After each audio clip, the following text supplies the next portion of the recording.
Assalamualaikum warahmatullahi wabarakatuh. Alhamdulillah, selalu kita ucapkan kalimat yang mulia pada Zat yang maha mulia pula, yang maha kuat, maha adil, maha bijaksana, yang telah menciptakan semua yang di langit, semua yang di bumi, semua yang terjangkau oleh mata manusia atau tidak terjangkau oleh mata kita sebagai manusia. Karena memang kata kuncinya la ilaha illallah, la ma'budu bihaqqin illallah.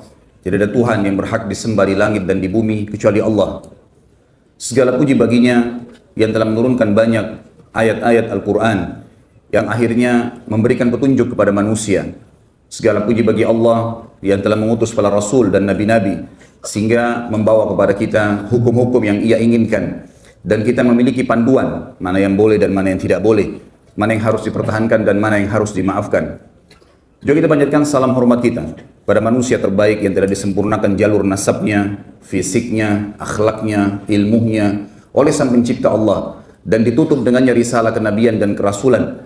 Serta juga manusia terbaik ini telah membawa kepada kita syariat Allah Subhanahu wa taala sehingga kita tahu mana panduan hidup kita, mana halal, mana haram, dan juga ujung-ujungnya kita akan mendapatkan apa yang dijanjikan oleh Allah Subhanahu wa taala, yaitu masuk ke dalam surga. Sang Pencipta Allah bersama malaikatnya telah mengucapkan salam hormat kepada manusia terbaik ini, maka sangat wajar kalau kita selalu membacakan salawat dan taslim kepada Nabi besar Muhammad sallallahu alaihi wasallam. Pertama-tama tentu saya mohon maaf teman-teman sekalian karena telat dan insya Allah menunggu di majelis ilmu kita baca dicatat oleh Allah Subhanahu wa taala. Seperti biasa, sebulan sekali kita melanjutkan bahasan tentang serial para pahlawan Islam, manusia yang paling layak untuk dicontohi dan dijadikan suri tauladan. Manusia yang telah menjamin atau dijamin oleh Sang Pencipta Allah bersama Nabi-Nya Muhammad SAW keimanan mereka, dan juga banyak di antara mereka yang sudah dijamin masuk dalam surga. Maka manusia yang paling pantas untuk dicontohi adalah para sahabat ridwanullahi alaihim. Dan serial kita pada siang ini semoga Allah berkahi adalah sahabat Nabi yang mulia Umair bin Sa'ad radhiyallahu anhu. Banyak orang tidak mengetahui kisah sahabat yang mulia ini karena mungkin kurangnya membaca atau bahkan tidak pernah mendengar atau berusaha untuk mendengar nama orang yang mulia ini. Beranjak daripada statement Umar radhiyallahu anhu pada saat beliau menjadi khalifah, beliau mengatakan, berangan-anganlah kalian, berkata kepada para teman-temannya, para sahabat yang masih hidup waktu itu ridwanullah alaihim dan para tabi'in, berangan-anganlah kalian. Maka ada di antara mereka yang berangan-angan mengatakan, ya Amir Mukminin, saya berharap memiliki sekantong emas yang saya sedekahkan di jalan Allah. Yang satu lagi mengatakan, saya berharap memiliki kuda yang kuat, kemudian saya gunakan untuk berperang dan membela agama Allah. Dan terus saja banyak orang yang menyebutkan angan-angannya. Lalu Umar mengatakan, kalau angan-anganku adalah, aku berharap mempunyai orang-orang seperti Umair bin Sa'ad, tokoh kita ini. Aku bisa meminta bantuan kepada Umair dan yang serupa dengannya untuk menunaikan urusan-urusan kaum muslimin. Siapa sebenarnya Umair radhiyallahu anhu yang dipuji oleh Umar radhiyallahu anhu ajma'in ini, para sahabat, dan para sahabat semuanya karena dipuji oleh Umar, Umair ini, dan Umair adalah ismu tasghir, nama yang dikecilkan dari Umar. Walaupun dia berbeda karena Umar dari orang Mekah dan Umair adalah masyarakat asli Madinah, Tetapi Umar sangat kagum dengan keimanan sosok orang ini. Saudara seiman, Umar atau Umair radhiyallahu anhu masuk Islam pada saat dia mendengarkan risalah Nabi SAW masuk ke Madinah oleh para dai-dai beliau, di antaranya Mus'ab bin Umair radhiyallahu anhu. Kemudian juga ada beberapa sahabat-sahabat dari Ansar sendiri yang sudah masuk Islam, di antaranya Sa'ad bin Mu'adz yang sudah kita bahas, kemudian Usaid bin Khudair, dan banyak sahabat-sahabat Nabi yang lain. Akhirnya Umair pun masuk Islam. Dia masuk Islam di masa masih kecil, dan ini sebuah fadilah tersendiri karena dia masuk Islam di umur masih kecil sekali. Sebagian ahli sejarah menyebutkan umurnya adalah 10 tahun, ya, 10 tahun. Dan ini menandakan juga akan kita ambil nanti pelajaran al-durus wal ibar, pelajaran-pelajaran yang kita ambil dari orang sosok ini, bagaimana Islam itu perlu diajarkan sejak dini kepada anak-anak kita, sehingga memang yang tertanam Islam dari kecil itu akan membawanya sampai dia meninggal dengan izin Allah Subhanahu wa taala. Orang ini pada saat masuk Islam, ayahnya sudah meninggal dan dia jadi yatim. Dan dia menjadi yatim, kemudian ibunya menikah pada saat itu dengan seorang laki-laki kaya dari asli penduduk Madinah juga yang bernama Julais bin Suwaid. Pada saat menikah, kemudian tumbuhlah ya, Umair ini di rumah Al-Julas ibn Suwaid, tumbuh besar dan dibiayai karena Julas adalah orang kaya raya, sampai akhirnya dia mencapai umur balik. Pada saat usianya sudah mencapai umur balik, maka kurang lebih 14 tahun, 15 tahun, dia pernah mendengar ayah angkatnya atau ayah tirinya berbicara dengan teman-temannya yang lain, dan disinilah dia mengetahui siapa sebenarnya ayah angkatnya ini, atau Al-Julas tadi.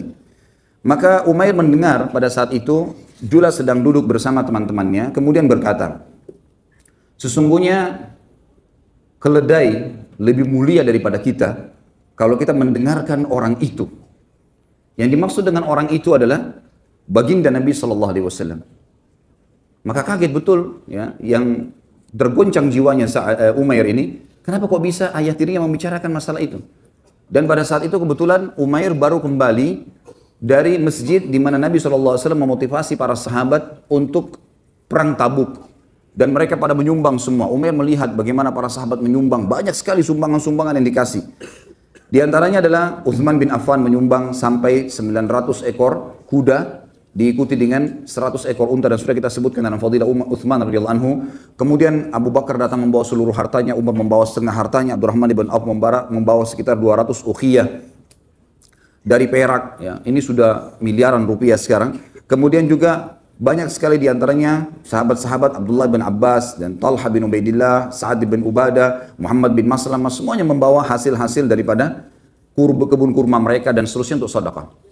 Pada saat itu Umair niat ingin pulang ke rumahnya menyampaikan kepada ayah tirinya, si Julas tadi, bahwasanya kenapa anda tidak menyumbang? Bukankah anda selama ini orang baik? Dia kaget pada saat tiba di rumah, ternyata ayah tirinya bersama dengan teman-temannya lagi ngumpul, kemudian berbicara kalimat tadi.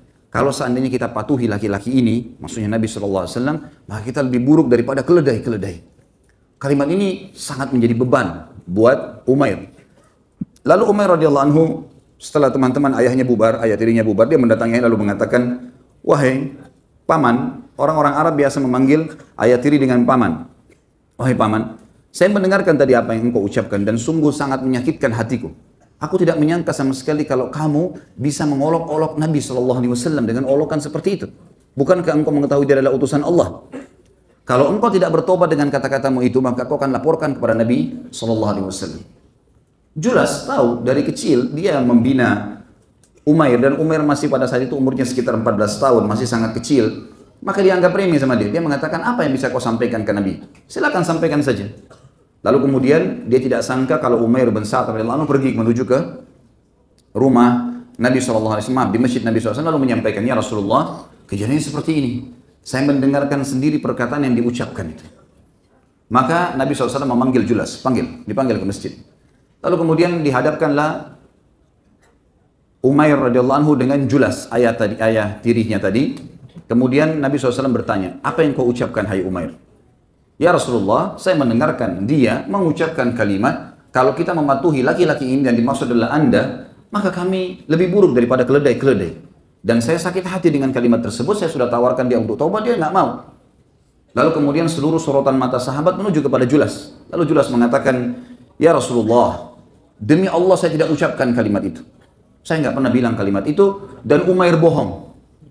Umair pada saat itu umur 14 tahun. Kemudian Umair pun menangis. Pada saat itu, Umar sambil menangis, tapi dia nggak bisa berbicara, karena memang ini adalah ayat tirinya dan Nabi SAW sudah memberikan dia kesempatan berbicara. Maka kata Julais, lebih jauh daripada itu, ya Rasulullah, kalau seandainya anda mau, maka aku berani bersumpah atas nama Allah, kalau seandainya saya tidak berbicara. Dan Umair berdusta. Maka seluruh sorotan mata, dan kalau anda bersedia sekarang kita bersumpah atas nama Allah. Maka seluruh sorotan mata sahabat tertuju kepada si Umair. Umair dalam kondisi ketakutan, menangis. Apa yang harus dia katakan? Maka dia berdoa kepada Allah di umur 14 tahunnya. Dan ini menandakan keimanan radhiyallahu anhu, mengatakan, ya Allah, aku berharap engkau menurunkan firman-Mu kepada Nabi-Mu Muhammad SAW, membenarkan apa yang sedang aku pertahankan ini.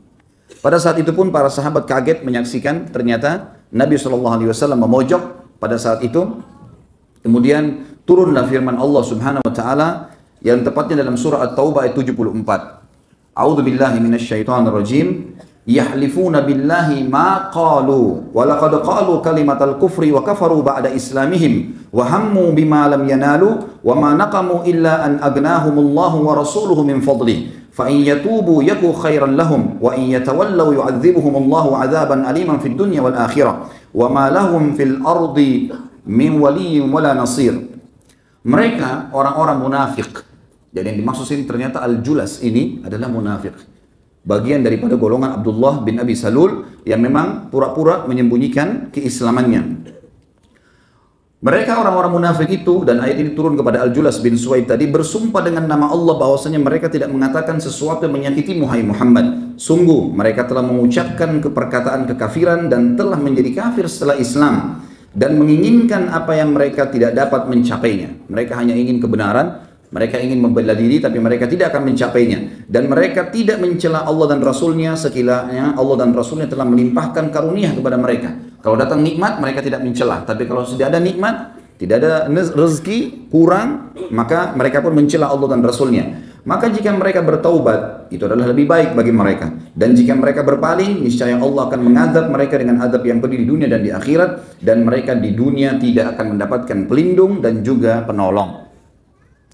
Pada saat mendengar ayat ini ditilawahkan oleh baginda Nabi SAW, maka Al-Julas tiba-tiba gemetar karena ia tahu bahwasanya ia telah dipermalukan dan dipermalukan oleh Allah. Dari langit ketujuh sana turun ayat Al-Quran dan ditilawahkan oleh orang beriman sampai hari kiamat. At-Taubah ayat 74. Maka dia pun tiba-tiba menangis dan berkata kepada Nabi SAW dan didengar oleh para sahabat, aku bertaubat wahai utusan Allah, aku bertaubat wahai utusan Allah, Umair yang benar wahai utusan Allah, aku termasuk orang-orang yang berdusta, aku memohon kepada Allah agar menerima taubatku dan aku menjadikan diriku sebagai tebusannya wahai utusan Allah. Pada saat itu Nabi SAW tidak melihat ke Julas, kemudian berdiri dan mendatangi sahabat yang mulia Umair radhiyallahu anhu dan membisikkan di kupingnya kalimat yang mulia. Kata Nabi SAW dan didengar oleh para sahabat, hai anak muda. Dan ini menandakan memang si Umair sudah mencapai umur balik. Telingamu telah menangkap apa yang engkau dengar dengan baik dan Rabbmu membenarkanmu. Artinya surah At-Taubah 74 turun khusus untuk Umair radhiyallahu anhu, dan ini sebuah hal yang luar biasa. Umair bin Sa'ad ini jalur nasabnya sendiri adalah Umair bin Sa'ad ibn Ubaid Ibn Nu'man, Ibn Qais, Ibn Amr, Ibn Auf, ya. Al-Ansari. Dan saya pribadi sudah coba menelusuri nama istri beliau, tapi tidak ada disebutkan dalam buku-buku rujukan. Dan juga anak-anak beliau tidak disebutkan, ya. Sehingga saya cukupkan dengan jalur nasabnya saja.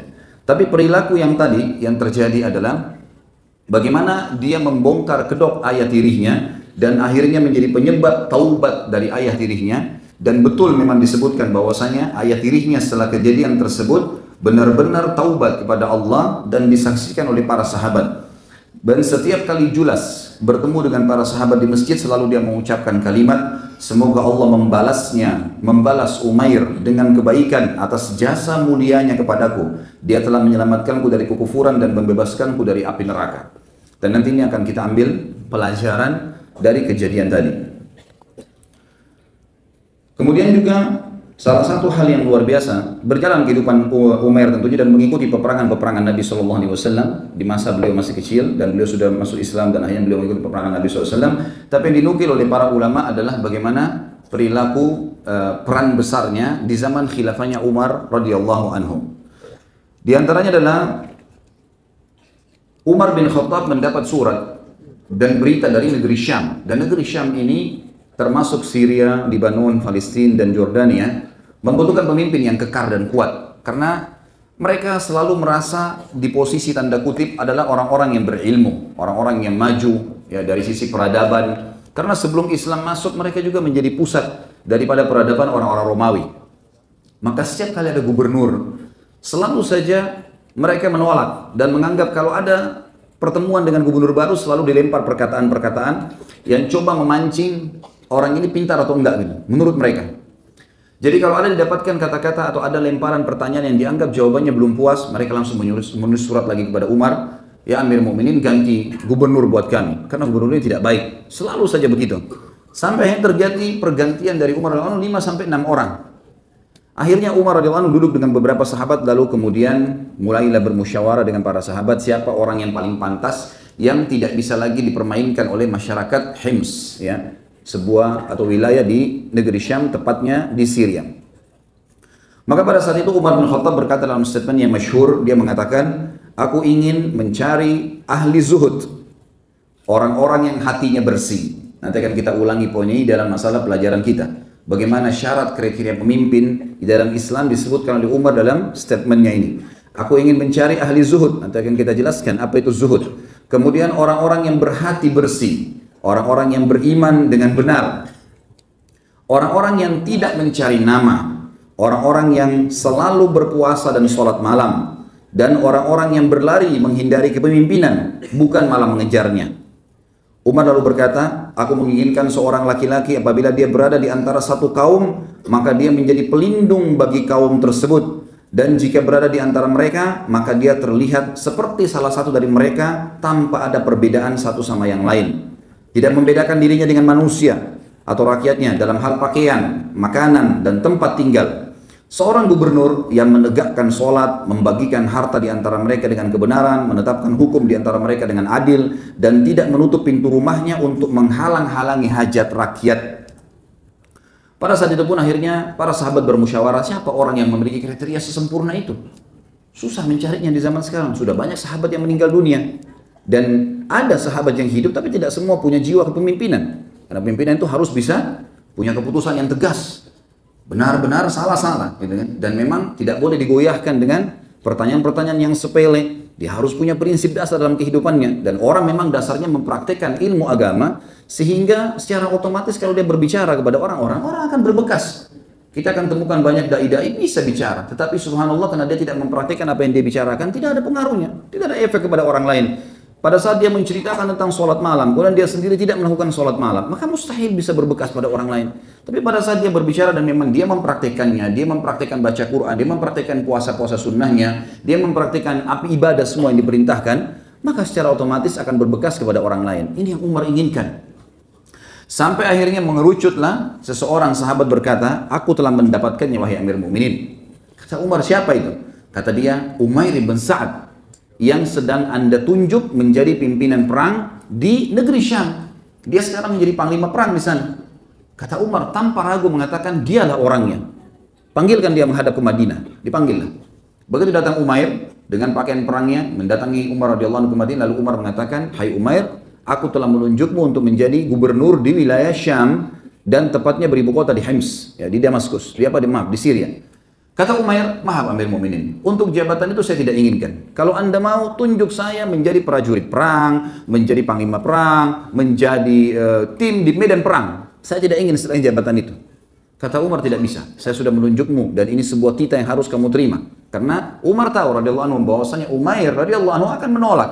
Orang-orang beriman tidak akan mengejar jabatan-jabatan seperti ini karena mereka tahu makin ada jabatan teman-teman sekalian, maka makin berat tanggung jawab. Kalau satu orang saja, istri saja di rumah atau anak saja sempat kita bengkalikan satu haknya, maka sudah cukup dia bisa menuntut pada hari kiamat.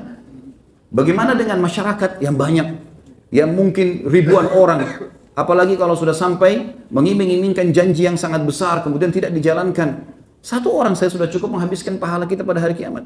Maka para sahabat tahu masalah itu. Dan juga mereka sangat memahami sabda Nabi SAW dalam hadis sahih riwayat Imam Ahmad, "Inna wallahi la nuwalli ala hadha amr ahadan sa'alahu aw harasa alaih." Kami tidak akan pernah, kata Nabi SAW, menunjuk seorang pemimpin kalau dia sengaja mengejar-ngejarnya atau sengaja mencari supaya bisa mendapatkannya. Dalam makna yang sama kurang lebih. Maka mereka sangat memahami. Maka Umar memohon lagi, ya Amir Mu'minin, tolong lepaskan saya dari jabatan itu. Walaupun saya tahu Syria atau negeri Syam adalah negeri yang subur. Saking suburnya negeri Syam pada saat itu disebutkan cirinya teman-teman sekalian. Kalau ada tanah di jalan negeri Syam retak, maka tumbuh pohon apel. Saking suburnya. Udaranya sangat sejuk, enak, masyarakatnya juga tidak terlalu banyak, kemudian wilayahnya kaya. Dia bisa hidup enak. Tapi subhanallah, dan dia tahu dia lagi di kancah peperangan di situ. Dia tidak mau. Lalu Umar mengulangi lagi kembali mengatakan, wahai Umair, engkau mengetahui sabda Nabi SAW, mentaati pemerintah wajib. Kau harus jalankan ini. Maka Umair pun akhirnya menerima hal tersebut. Dan serentak pada saat itu seketika dia langsung mengganti baju perangnya, kemudian memakai baju biasa, baju dia sebagai masyarakat biasa, dia nggak pakai lagi baju perang, lalu kemudian dia pergi sendirian ke negeri Syam. Tiba di negeri Syam, dia pun membawa surat Amir Mu'minin kepada tokoh-tokoh negeri Syam, dan mereka menerima, mengatakan baik, surat Amir Mu'minin kami terima. Lalu mereka mau melakukan hal-hal yang sama, kurang lebih ingin menguji Umair dalam hal-hal yang mereka sering lempar pertanyaan. Maka sebelum semua itu, Umair radhiyallahu anhu kemudian naik ke atas mimbar. Pertama sekali, setelah tahmid dan salawat dan beliau mengucapkan kalimat yang mulia, beliau mengatakan, dan ini prinsip dasar dalam pemimpinan beliau, ala innal islam ha'itun mani'un wa babun wathiq, fa ha'itul islamil adlu wa babuhul haq, fa idha nuqidal ha'itu wa hutimal babu istaftahal islam, fala yazalul islamu mani'an mashtadda sultan, wa laysa shiddatus sultani katlan bis sayf, wala darban bis-saut walakin qada'an bil-haqqi wa akhdhan bil-'adl. Ketahuilah wahai saudara-saudaraku seiman, di atas mimbar setelah tahmid dan salawat beliau mengatakan bahwa Islam adalah benteng yang sangat kokoh. Semua orang yang bersandar pada Islam pasti akan aman. Dia adalah ajaran yang paling sempurna dan pintu yang paling kuat, tidak bisa ditembus oleh musuh. Benteng Islam, kekuatan Islam berada di keadilan dan pintunya adalah kebenaran. Jika benteng itu roboh dan pintunya hancur, Islam akan terbuka dan akan dianggap remeh. Islam akan tetap kuat selama ada kepemimpinan atau pemimpin yang menerapkan kedua hal tadi, keadilan dan juga kebenaran. Dan kepemimpinan seseorang bukan karena membunuh, merusak dengan pedang ataupun alat yang lainnya, bukan dengan memukul dengan cambuk, tetapi dengan menetapkan hukum dengan kebenaran dan melaksanakan keadilan. Yang tidak, teman-teman sekalian, Umair pun turun, kemudian mulai menjalankan. Pada detik itu pun dalam kondisi capek, letih dari Madinah, beliau tidak istirahat sama sekali. Langsung saja beliau radhiyallahu anhu menjalankan apa yang harus dijalankan setiap hari. Umair keliling di pasar-pasar, mengangkat barang-barang muslimin yang butuh diangkat ke tunggangannya. Kemudian Umair memakai baju biasa seperti mereka. Umair juga tinggal di sebuah rumah yang dia bangun dengan tangannya radhiyallahu anhu dari tanah liat di sebuah pinggiran kota Hims, ya. Kemudian di situ adalah ruangannya kecil, istrinya namanya pun ditinggalkan di Madinah, tidak diajak tinggal bersama dia. Kemudian dia mulai bertugas jalan. Di rumahnya cuma ada seember air untuk digunakan wudhu dan mandi. Kemudian juga ada 2 buah piring, 1 piring, 1 wadah untuk memasak. Kemudian 2 lembar baju. Tiap hari kerjanya Umair keliling sana sini, terus menyelesaikan permasalahan muslimin sampai ditemukan di bawah matanya berwarna hitam karena radhiyallahu anhu jarang sekali istirahat. Setelah setahun berjalan, Umar radhiyallahu anhu tidak pernah menerima pengiriman zakat mal, tidak ada pengiriman hasil dari negeri Syam. Kemana Umair ini? Dikirimlah surat. Umar radhiyallahu anhu mengirim surat kepada Umair, lalu yang isinya berkata, kalau suratku ini tiba padamu, maka datanglah segera wahai Umair. Umair pun datang, kemudian membawa apa yang dia miliki tadi. Rumah yang dia punya tadi, yang dia bangun sendiri dengan tanah liat, di tanah yang dia beli pakai uangnya kecil sekali. Tapi saya coba berusaha cari, tidak saya temukan ukuran rumah itu yang disebutkan kecil. Intinya adalah beliau merobohkan bangunan rumahnya itu, tanah-tanah liatnya, kemudian beliau mengambil embernya yang dia biasa pakai, piring dan pancinya, dengan baju yang dia pakai 2 lembar. Jadi rata kembali tanah itu. Kemudian dia mengembalikan tanah kepada orang yang dia beli. Ambil tanah ini, hadiah buat kamu, saya nggak usah jual. Kemudian dia pergi ke Madinah, jalan kaki.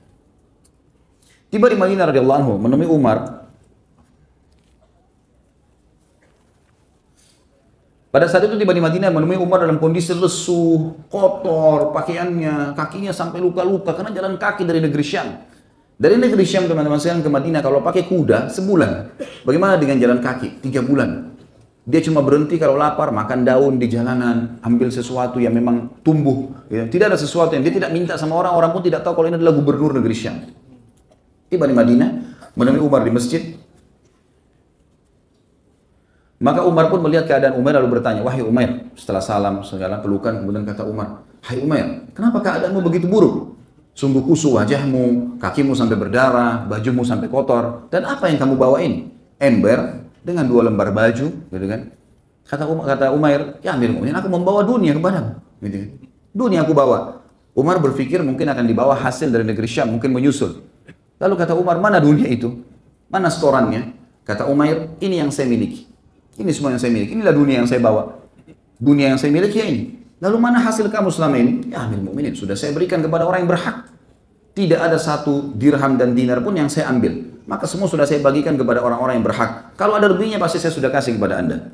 Maka kemudian kata Umar, kalau begitu bagaimana kau tinggalkan keadaan negerimu? Dia mengatakan dalam kondisi adil dan aman. Silakan Anda tanyakan sendiri.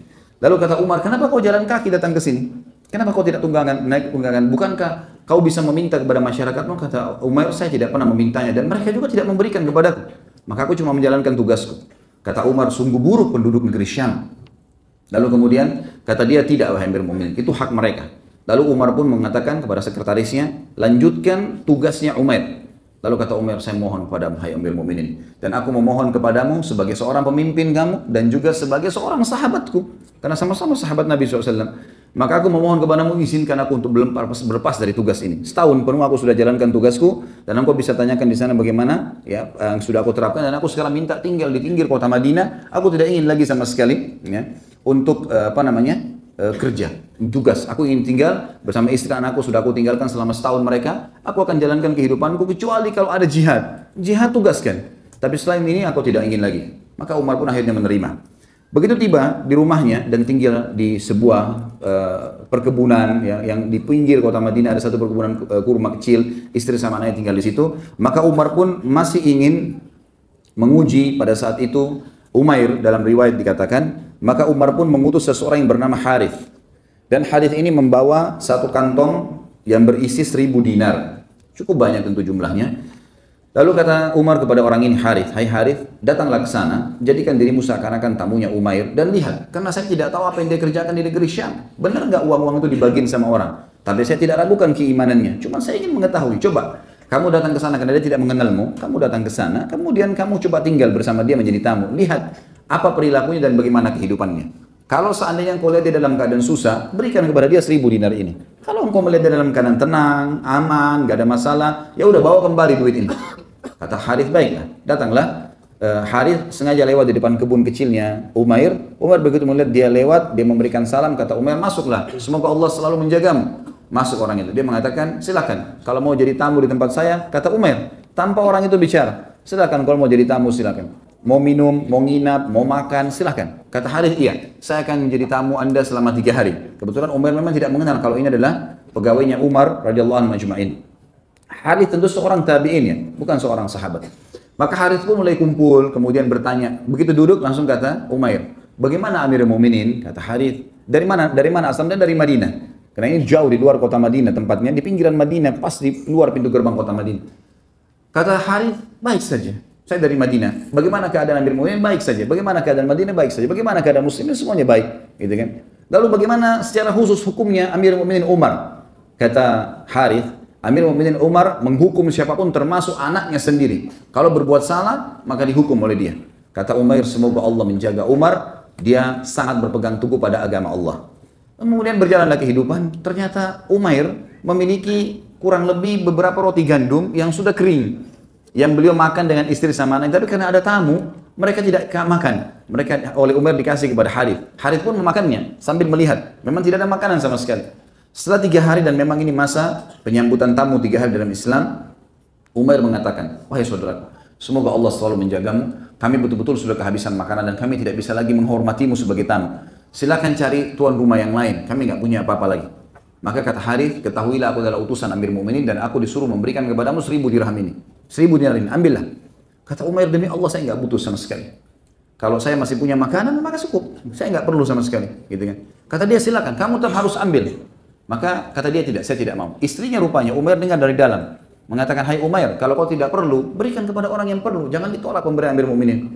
Kata Umair, saya tidak punya tempat untuk menampungnya. Lalu istrinya memberikan sebuah kain dari dalam rumah, kemudian ditaruh, dibuka, kemudian ditaruhlah 1000 dinar itu. Penuh, banyak sekali harta. Dan pada saat itu perlu digarisbawahi ya, Umair tidak punya apa-apa, saudaraku seiman. Tidak punya apa-apa. Dan dia sangat butuh, apalagi ini hadiah yang dikasih. Maka subhanallah, dia tetap menolak. Dan akhirnya setelah diterima pun karena istrinya memberikan masukan, lalu kemudian dibagikan kepada fakir miskin atau masyarakat sekitar sampai habis. Dia pun tidak memiliki 1 dinar yang disimpankan untuk dia.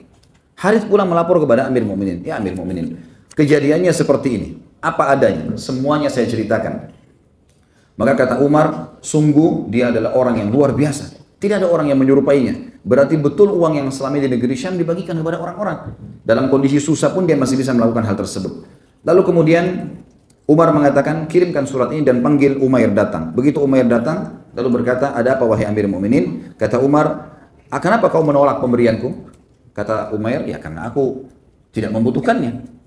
Kau kan lapar, butuh makanan. Dia bilang, Allah akan memberikan makanan, tapi bukan dari pemberian itu. Dan saya pun menerima karena istri saya mengatakan bagikan kepada orang lain, dan saya menganggap itu hal yang positif. Maka saya membagikannya wahai Amirul Mukminin dan saya tidak merasa itu perlu.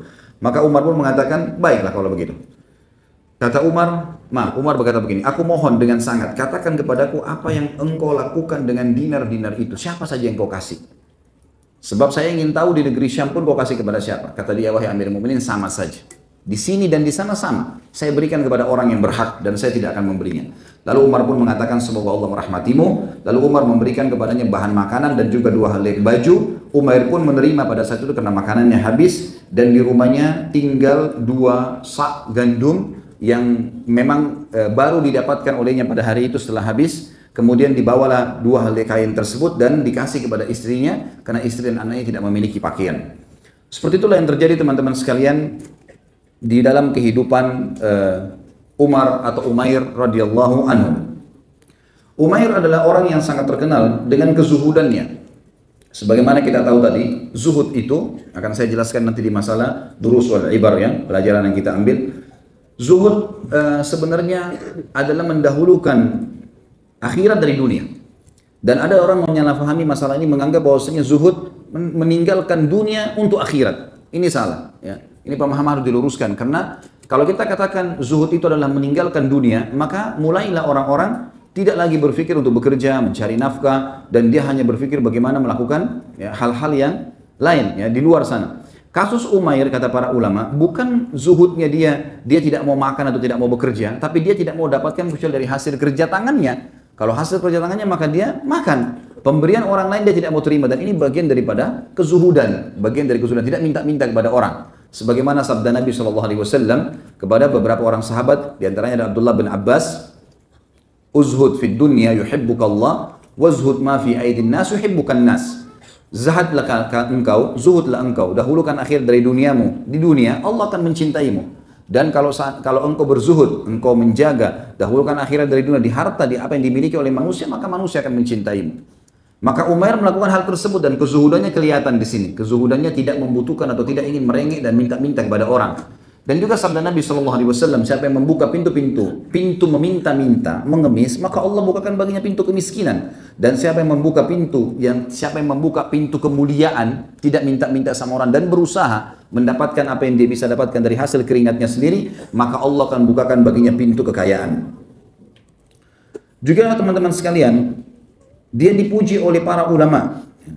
Tentu sudah cukup tadi bagaimana Umar radhiyallahu anhu memilihnya, tapi dia dipuji oleh para ulama. Di antaranya adalah yang disebutkan oleh Abdurrahman bin Umair bin Sa'ad radhiyallahu anhu ajma'in. Ini anaknya Umair bernama Abdurrahman. Ia berkata, Ibnu Umar berkata kepadaku, tidak ada dari kalangan kaum muslimin, dari kalangan sahabat yang lebih utama daripada ayahmu. Pujian Abdullah bin Umar radhiyallahu anhum ajma'in kepada anaknya Umair yang bernama Abdurrahman. Maaf, ini berarti ada nama ya, tadi saya keliru di awal. Ini ada namanya anaknya Abdurrahman, dan mengatakan tidak ada di kalangan tabi'in dan sahabat yang mengalahkan ayahmu. Ini kesaksian Abdullah bin Umar. Maksudnya dari sisi keimanan dan amal soleh.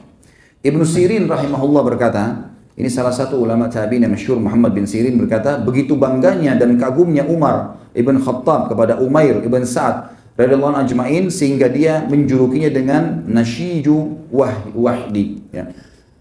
Atau dikatakan satu-satunya yang tak tertandingkan.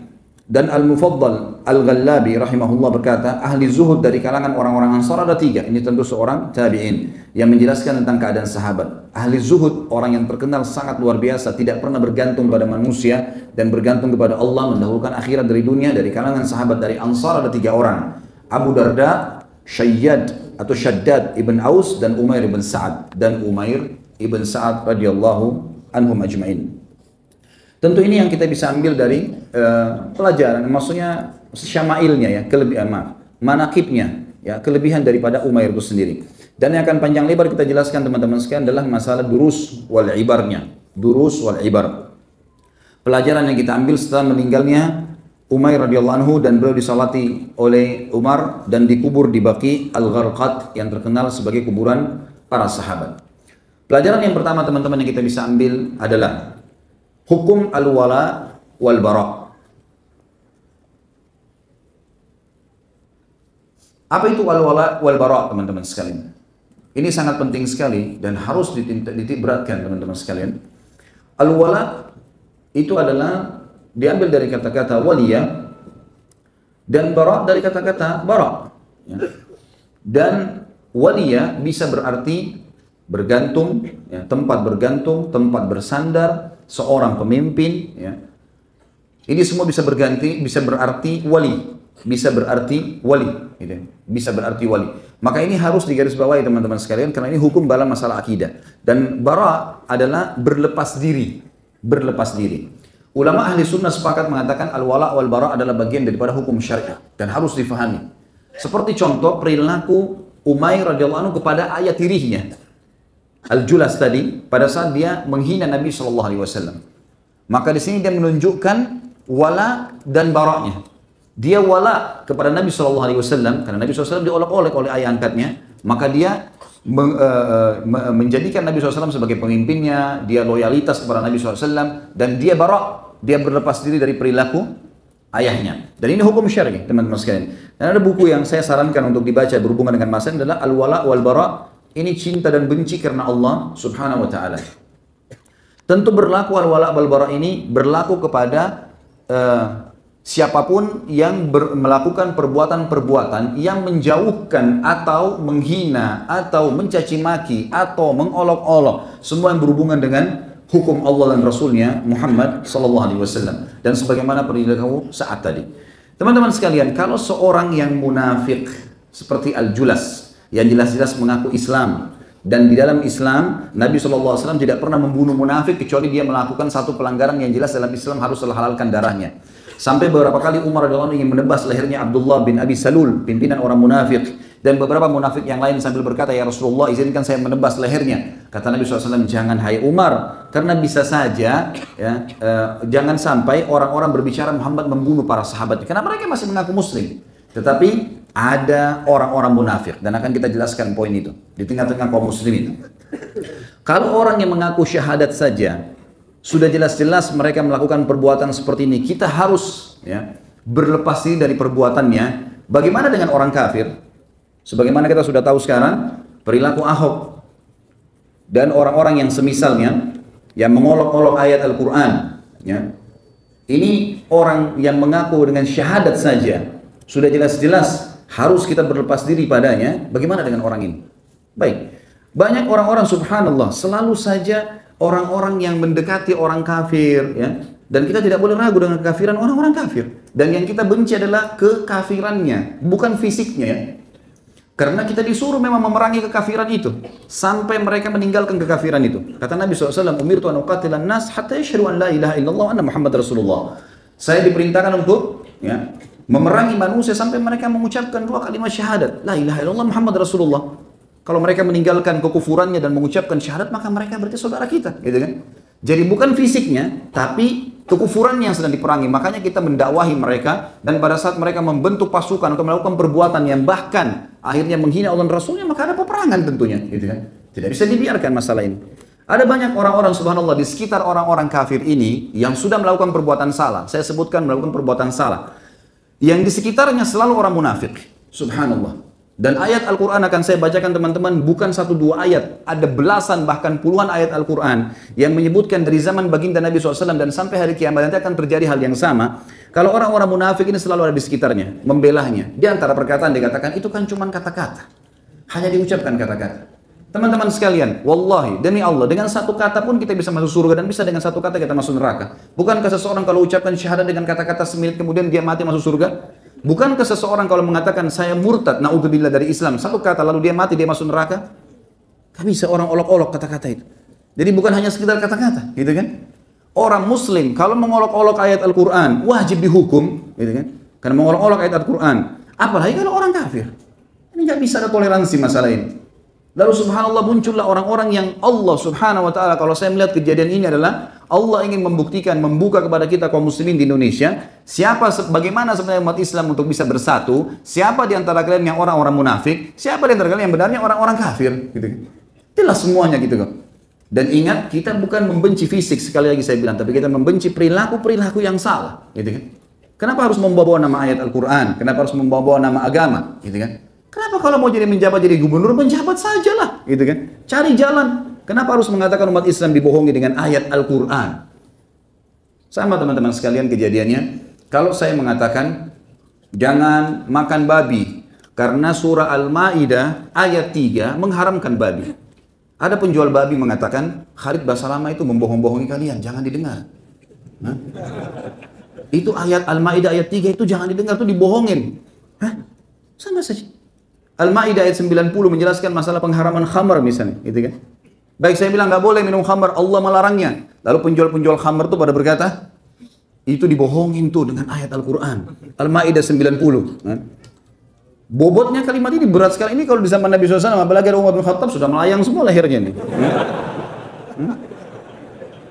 Loh, ini orang-orang seperti ini sudah tidak bisa ngomong. Pernah ada orang munafik datang di zaman Nabi, di zaman Umar, di zaman Nabi SAW. Munafik ini sama orang kafir, sama orang Yahudi dua-duanya. Datang si munafik ini ngaku muslim, tapi Nabi SAW tahu orang ini munafik. Dia datang pernah utang sama seorang Yahudi, kemudian dia tidak mau bayar. Tiba-tiba tidak mau bayar. Lalu kemudian si Yahudi ini mengatakan, saya akan keluhkan kamu kepada pimpinan kamu kaum muslimin. Dia bilang, lalu saja. Nggak masalah, gitu kan? Memang orang munafik, tidak sama orang kafir, tidak sama orang beriman. Allah mengatakan dalam surah An-Nisa, mudabdabina baina dzalik. La ilaha ula wa la ilaha ula. Sifatnya orang munafik, mudabdab. Mudabdab itu kayak tidak jelas statusnya. Bisa sekali sama orang beriman, bisa sekali sama orang kafir. Yang penting bisa jilat sana, jilat sini, gitu kan? Maka tidak kepada ini, tidak kepada kelompok itu.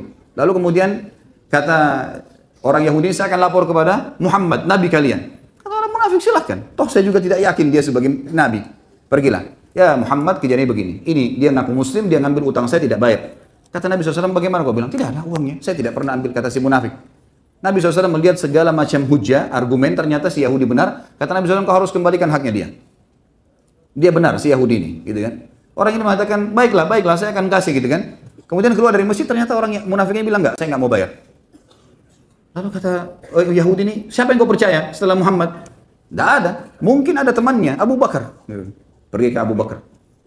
Ya Abu Bakar, begini kejadiannya. Abu Bakar melihat argumennya, semua Abu Bakar mengatakan, baiklah, kalau gitu hukumnya seperti ini. Persis seperti hukum Nabi SAW.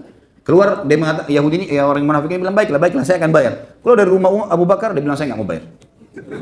Loh, dan berkata lagi, ya, pada saat itu si Yahudi, siapa yang kau percaya lagi? Dia bilang, coba kita ke Umar. Pergi ke rumah Umar. Antum sudah tahu jawabannya rupanya. Kita masuk di rumahnya Umar. Kenapa? Ada masalah begini. Baik, Umar bilang, sama siapa kalian sudah berhukum? Kami sudah pergi ke Muhammad. Kata si Yahudi. Apa hukumnya? Dihukumi saya punya hak. Orang ini ditunjuk dan dia ngaku mau bayar, dia nggak mau bayar. Terus siapa lagi? Abu Bakar. Apa hukum Abu Bakar? Seperti sama. Kata si Yahudi tersebut. Kata Umar, lalu untuk apa kalian ke saya? Kata si Yahudi, ini orang ngakunya mau datang kepada kamu, hai Umar. Kata Umar, baik. Berarti mau tunggu hukum dari saya? Dia bilang, ya. Baik. Umar bilang, tunggu sebentar. Umar masuk ke dalam, ambil pedang. Keluar, dikejar dua-duanya. Ada yang sempat ditebas pedang. Umar sambil kejar dari rumahnya sampai di jalan. Orang pada lihat, kenapa Umar ngejar orang dua orang? Mau dibunuh, gitu kan? Sudah sempat berdarah, mereka lari. Gitu. Kata Umar, apakah kalian mendatangi Muhammad, Nabi Muhammad SAW? Sudah dikasih hukum. Datang kepada Abu Bakar, manusia terbaik setelah ya Nabi SAW, lalu datang kepada saya, ini hukum saya. Gitu. Ini pedang bagiannya. Gitu. Tapi subhanallah, Islam bukan datang untuk menebas leher orang. Gitu kan? Bukan itu tujuannya. Hanya saja teman-teman sekalian, baik kita ini karena terlalu menganggap remeh, mungkin selama ini Al-Quran dianggap ayat Al-Quran atau kata-kata saja atau seperti itulah, akhirnya sampai subhanallah dianggap remeh, gitu kan? Ini orang hanya sekedar mengejar jabatannya. Ya sudah, kemudian dia mengatakan umat Islam dibohongi dengan Al-Maidah 51. Ini kebohongan yang luar biasa ini. Kebodohan, dia menganggap mengolok-olok ayat Al-Quran. Dia menganggap ayat Al-Quran itu berarti bisa dipakai untuk bohongin orang. Padahal memang bunyinya jelas mengkafirkan, gitu kan? Nanti akan saya bacakan banyak ayat berhubungan dengan masalah ini. Dia menganggap orang-orang yang menggunakan ayat itu untuk menjelaskan kalau tidak bisa pilih pemimpin muslim adalah orang-orang yang membohongi kaum muslimin. Berarti ulama yang membahasnya juga dianggap bodoh. Luar biasa ini. Sudah ayat Al-Quran diolok-olok, Allah dan Rasulullah. Ingat ya, hukum dalam Islam, kalau ada orang mengolok-olok ayat Al-Quran ditebas, emang hukumnya dipenggal lehernya, gitu kan? Kisos itu. Itu dalam Islam. Dan kalau seseorang ketahuan, teman-teman sekalian, hukum kisos terjadi. Kalau ketahuan seseorang itu melakukan satu perbuatan mungkar, misal penyihir lagi praktek kedapatan kepergok, ya. Orang lagi melakukan perbuatan berzina kepergok, gitu.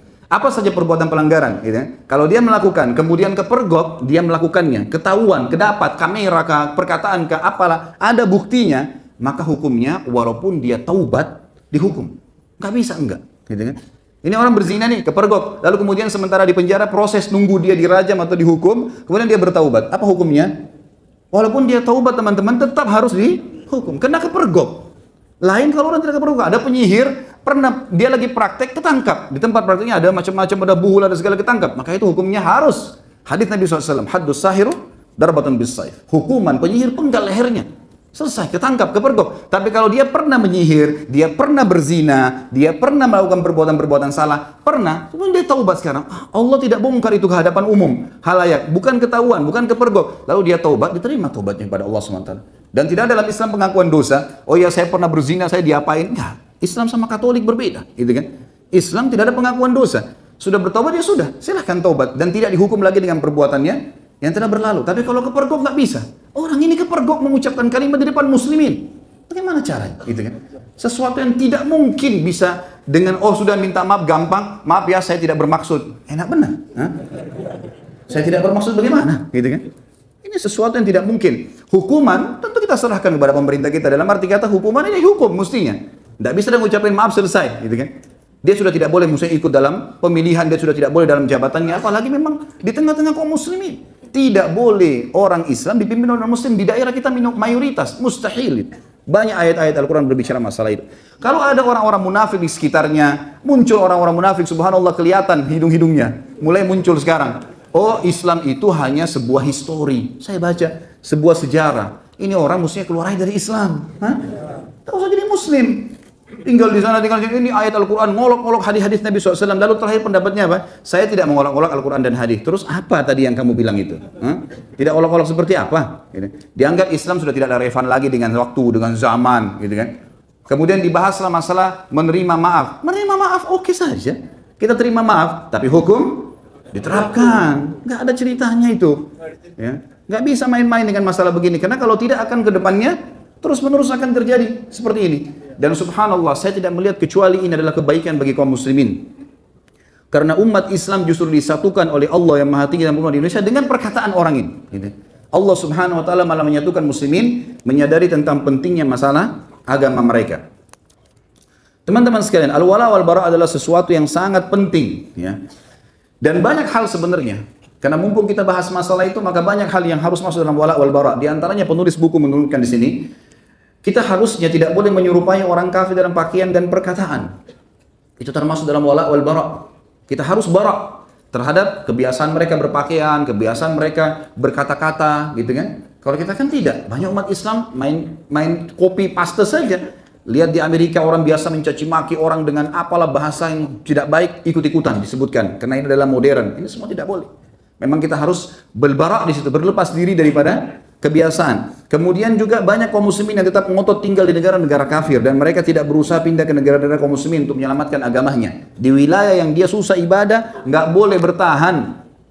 Kalau dia lahir di sana, terlanjur warga negara, saya sudah pernah jelaskan masalah ini, atau dia tugas negara, duta, atau dia nuntut ilmu lalu dia balik, saya sudah darurat. Tapi kalau sengaja ngadu nasib di sana, kemudian dia terhina, nggak bisa dengar azan, kalau mati nggak tahu mau dikubur di mana, ini masuk dalam sabda Nabi SAW, Ana bari'un mimman asya baina adhrul musyrikin. Saya berlepas diri dari orang-orang yang sengaja hidup di tengah-tengah kaum musyrikin.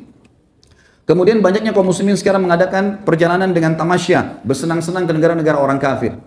Untuk apa ini teman-teman? Kenapa nggak umroh? Kenapa nggak haji? Kenapa nggak datangin tempat-tempat kaum muslimin? Gitu kan? Harusnya bisa dipikirin berapa banyak uang yang kita keluarkan. Minimal kita akan terpengaruh dengan jadwal-jadwal tour city-nya yang akan kita datang ke tempat-tempat yang salah, gitu kan? Bahkan banyak di antara muslimin ikut-ikutan menyembah berhala pada saat mendatangi negara-negara non-muslim, ya, ikut-ikut sembah karena ini adalah tradisi, inilah begini, gantung nama di pohon, di kertas dan segala macam khurafat yang akhirnya membuat kebodohan-kebodohan kaum muslimin. Kemudian menggunakan penanggalan orang-orang non-muslim, terutama penanggalan yang menampilkan keadaan dan hari-hari raya mereka. Ini negara Islam banyak sekali seperti, bahkan sekarang teman-teman kalau saya tanya kebanyakan umat Islam di Indonesia tanggal berapa Hijriah mereka nggak tahu. Padahal sebenarnya banyak hukum-hukum syar'i. Hari ini tanggal 15 dan 15 itu adalah tanggal puasa Iyamul Bid. Ya mestinya kita tahu, tapi banyak orang dari kita tidak tahu. Maka saya berikan solusi pada saat itu minimal kita kalau beli tanggal teman-teman sekalian harus ada pertanggalan Hijriyah, mestinya. Ini termasuk dalam masalah bara. Kemudian menamai diri dan anak-anak dengan nama-nama orang kafir. Dan masih banyak lagi perbuatan-perbuatan lain yang masuk dalam akidah al-wara, al-wala, wal-bara. Teman-teman sekalian, ayat-ayat Al-Quran berbicara masalah itu sangat banyak sekali tentunya. Kalau teman-teman mau kembali ada dalam masalah al-wali ya, atau al-waliyah ya. Itu adalah kembali ke masalah ayat surah Al-Baqarah ayat 257. Berbicara masalah wala.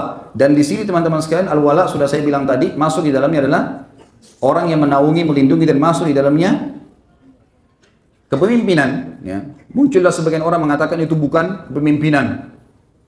Allah dan Rasulnya lebih tahu masalah tafsirnya. Lalu kenapa kau tafsirkan? Nah, anehnya dia menafsirkan loh ya. Dia mengatakan ini bukan yang dimaksud dengan pemimpin. Menafsirkan bukan itu? Menafsirkan itu. Itu kebodohan yang luar biasa. Dia kemakan dengan perkataannya sendiri. Beginilah subhanallah orang kalau tidak paham agama bicara. Ya. Orang yang tidak punya ilmu agama lalu bicara. Seperti orang yang tidak paham listrik bicara masalah listrik. Amburadul semua. Konslet nanti. Gitu kan. Subhanallah. Ini nanti akan saya bacakan ayat-ayat yang berhubungan dengan munculnya orang-orang seperti ini. Kemudian Nabi SAW menekankan kepada kita tentang masalah al-wala wal-bara. Dan bagi teman-teman yang pegang buku tentunya ada di situ disebutkan hadisnya ya.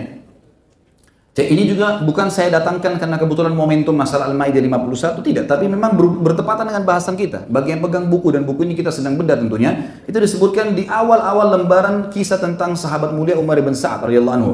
Dan di sini penulis mengatakan, sesungguhnya wala atau memberi loyalitas dan bara berlepas diri dari kekufuran dan segala jenis yang berengundang itu adalah salah satu prinsip yang agung dari prinsip-prinsip akidah. Allah telah mewajibkan kita untuk wala kepada orang-orang mukmin, ya, bergantung, menjadikan mereka sebagai pemimpin, sahabat, dan seterusnya, dan bara dari orang-orang kafir dan musyrik, serta orang-orang munafik. Ya. Banyak sekali dalil-dalil bicara masalah akan saya bacakan insya Allah dalilnya. Di antaranya, yang saya bacakan adalah dalil-dalil tentang al-bara'nya ya, pelepasan diri dari perilaku-perilaku orang non-muslim atau perilaku-perilaku orang munafik yang berbau kepada kemaksiatan kepada Sang Pencipta Allah. Yang pertama teman-teman sekalian yang memang sedang sekarang ya heboh dan disebutkan oleh orang ini adalah surah Al-Maidah. Dan saya sayangkan sekali kalau kita hanya sekedar membaca Al-Maidah 51.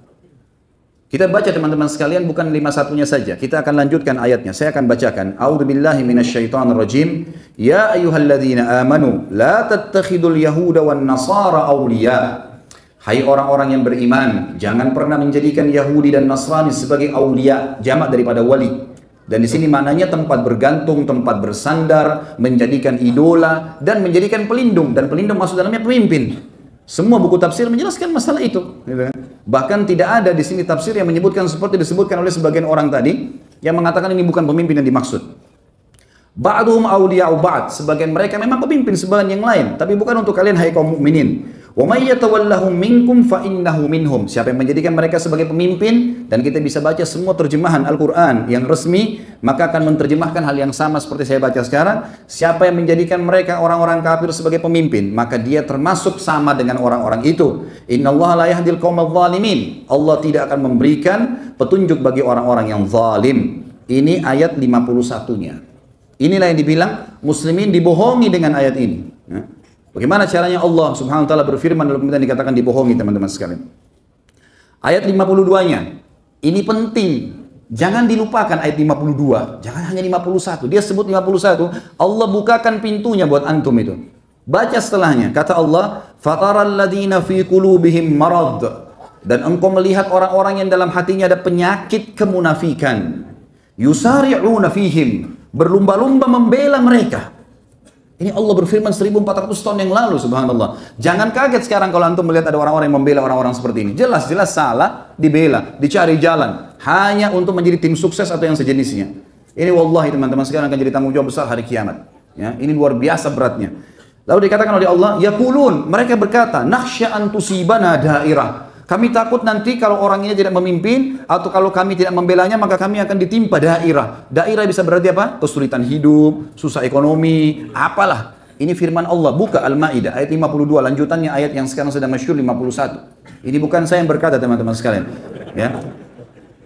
Fa asallahu an ya'tiya bil fath min indi, fa asallahu an ya'tiya bil fath au amrin min indihi fayusbihu ala ma asarru fi anfusihim nadimin, maka pasti Allah akan datangkan kemenangan setelah itu, ataupun perkara yang memecahkan dan mempermalukan mereka, maka mereka akan malu terhadap apa yang telah mereka lakukan terhadap diri mereka sendiri dan menyesal.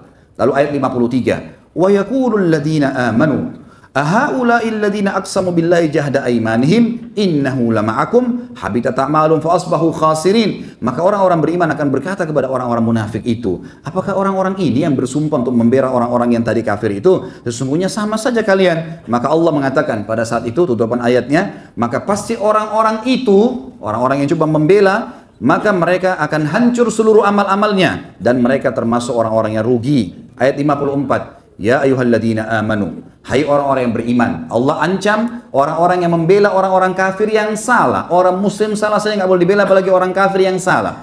Kalau mereka tetap ngotot dengan itu, apa kata Allah di ayat 54? Lanjutannya terus ini, rentetannya. Ya ayyuhalladzina amanu may yartadda minkum an dinihi, hai orang-orang beriman, kalau kalian terus lakukan itu kemudian kalian murtad dari agama kalian, fasawfa ya'tillahu biqaumin yuhibbuhum wa yuhibbuna, maka Allah akan datangkan kaum yang Allah mencintai mereka dan mereka mencintai Allah. Azillatin alal mu'minin, mereka akan selalu merendah terhadap orang-orang beriman. Aizzatin alal kafirin, dan mereka selalu mulia di depan orang-orang kafir. Yujahiduna fi sabilillah, mereka berperang di jalan Allah. Wala yakhafuna laumata laim, dan mereka tidak pernah takut untuk membela agama Allah itu. Dzalika fadlullah yu'tihi man yasha, itu karunia Allah yang Allah berikan kepada siapapun yang diinginkan. Wallahu wasi'un alim, maksudnya pembelaan terhadap orang-orang beriman dan memerangi atau mengingatkan atau menghukum orang-orang kafir yang salah adalah karunia dari Allah, dan Allah maha luas dan maha mengetahui. Lalu Allah sebutkan di ayat 55-nya, innama waliyukumullahu wa rasuluh, sesungguhnya tempat kalian bersandar adalah Allah dan Rasulnya. Walladzina amanu, dan yang kalian jadikan sebagai tempat bersandar, pemimpin adalah orang-orang beriman. Alladzina yuqimunas shalah, yang mereka mendirikan salat, wa yu'tunaz zakah, dan mereka mengeluarkan zakat, wa hum raki'un, dan mereka selalu sujud. Wa may yatawallallaha wa rasulahu walladzina amanu fa inna hizballahumul ghalibun. Siapa yang menjadikan Allah dan Rasulnya tempat bersandar, bergantung, dan orang-orang beriman sebagai pemimpin satu sama yang lain, sesungguhnya kelompok Allah itu yang akan menang. Ayat 57, ya ayyuhalladzina amanu, hai orang-orang yang beriman, la tattakhidul ladzina ittakhadhu dinakum huzuwan wa la'iba. Saya melihat teman-teman ayat 57 ini lebih tegas lagi. Lebih tegas daripada ayat 51 teman-teman sekalian. Apa kata Allah? Hai orang-orang yang beriman. Buka Al-Qur'annya teman-teman sekalian. Baca, lihat itu. Ini firman Allah SWT turun. Kata Allah, hai orang-orang yang beriman, jangan kalian menjadikan orang-orang yang menjadikan agama kalian huzuan wa la'iba, bahan olok-olokan, bahan tes-tes. Kata Allah di sini, minal ladzina utul kitaba min qablikum wal kuffara awliya, dari orang-orang yang telah menuntut Alkitab, Yahudi dan Nasrani, sebelum kalian, dan orang-orang kafir sebagai awliya. Kembali kepada kalimat tadi, wali, pemimpinan. Allah sebutkan di sini, wattaqullaha in kuntum mu'minin, dan bertakwalah kalian kalau kalian benar-benar orang beriman. Artinya patuh pada Allah. Enggak boleh kalian dipimpin oleh orang muslim. Saya yakin teman-teman, orang ini subhanallah, kalau dia memulai dirinya sendiri memimpin, tidak akan dipilih kecuali oleh orang-orang munafik juga. Tidak mungkin. Kaum mukminin harus tahu tidak boleh dipimpin oleh orang kafir dengan alasan apapun. Nggak bisa. Di tengah-tengah komunitas kaum muslimin, nggak bisa. Dan mereka harus bisa menerima itu. Sebagaimana kita menerima pada saat kita minoritas di sebuah wilayah, kita dipimpin oleh orang non-muslim. Nggak ada umat Islam memberontak di bawah pemimpin mereka. Nggak, gitu kan. Harus bisa dimaklumi. Jadi itu keadilan sebenarnya. Wajar. Kalau dia paksain diri dengan kalimat-kalimat kotornya, dengan kata-kata mencaci makinya, udah mau memimpin umat Islam. Ya, ini mungkin masih disabarin selama ini. Tapi begitu mengatakan umat Islam dibohongi dengan ayat Al-Quran, berarti ayat Allah dipakai itu berbohong, atau ayat Allah itu bohong, ataupun ulama yang menyampaikan itu bohong, membohongi umat supaya tidak memilih dia. Siapa orang ini? Subhanallah ya. Ini kalau Allah SWT tidak larang, mungkin sudah kita ramas saja. Iya. Kalau enggak sudah saya ramas sendirian itu. Bisa-bisa mau mengolok-olok, bisa-bisa mencaci maki. Siapapun orang yang sedang berbicara depannya dicaci maki dengan kalimat-kalimat yang tidak masuk di akal. Kemudian masih mau dipertahankan dan dibela. Ini orang-orang yang membela luar biasa juga ya. Kemudian dikatakan sampai Allah berfirman teman-teman di ayat terus ya. Allah terus berfirman sampai ayat 72. Saya pindahkan, kata Allah SWT, kalau ada orang masih meragukan kekafirannya orang-orang yang mengatakan Trinitas. Dan dia menisbatkan diri kalau dia beriman, itu di mata dia. Di mata kita tidak ada berimannya. Kata Allah, laqad kafara alladziina, ini masih lanjutan Al-Maidah. Masih Al-Maidah. Ayat 72-nya kata Allah, saya pindahkan tadi dari ayat 59 sampai 72 karena kita mau mengejar waktunya tentunya. Ini kena waktu ya. Maka Allah berfirman, laqad kafara alladziina qalu innallaha huwal masih ibnu Maryam. Telah kafir orang yang mengatakan Isa putra Maryam adalah dia Allah, dia Tuhan. Nggak boleh dikatakan oh ada celah benarnya. Salah. Allah itu lam yalid wa lam yulad. Allah itu tidak beranak, tidak diperanakan, dan itu kafir dengan kata-kata itu. Nggak bisa dipungkiri itu. Wa qala al-masihu ya bani Israil a'budullaha rabbi wa rabbakum. Allah berfirman dan kekal sampai hari kiamat, dan Isa putra Maryam berkata, wahai bani Israel, sembahlah Allah satu Tuhanku dan Tuhan kalian. Innahu may yusyrik billahi faqad harramallahu alaihi al-jannata wa ma'wahu an-nar. Sesungguhnya orang-orang yang menyekutukan Allah, maka Allah telah mengharamkan baginya surga dan juga dia akan masuk ke neraka. Wa ma lidh-dhalimin min ansar, dan orang-orang zalim tidak akan mendapatkan petunjuk.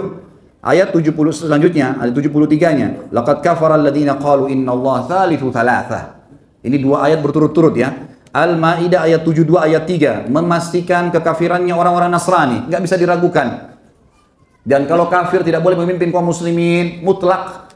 Kata Allah setelah mengatakan telah kafir orang-orang yang mengatakan Isa putra Maryam adalah Allah atau Tuhan. Dan yang ke ayat 73 itu, 73-nya Allah mengatakan laqad kafara alladziina qalu innallaha tsalitsu tsalatsa. Telah kafir orang yang mengatakan trinitas ya. Wa ma min ilahin illa ilahun wahid, dan tidak ada Tuhan kecuali Tuhan yang satu saja. Wa illam yantahu amma yaqulun, kalau mereka tidak mau selesai berhenti dari apa yang mereka ucapkan itu, la yamassannal ladzina kafaru minhum adzabun alim. Pastilah orang-orang di antara mereka itu akan ditimpakan siksaan dari orang yang kafir, itu adalah siksaan yang pedih.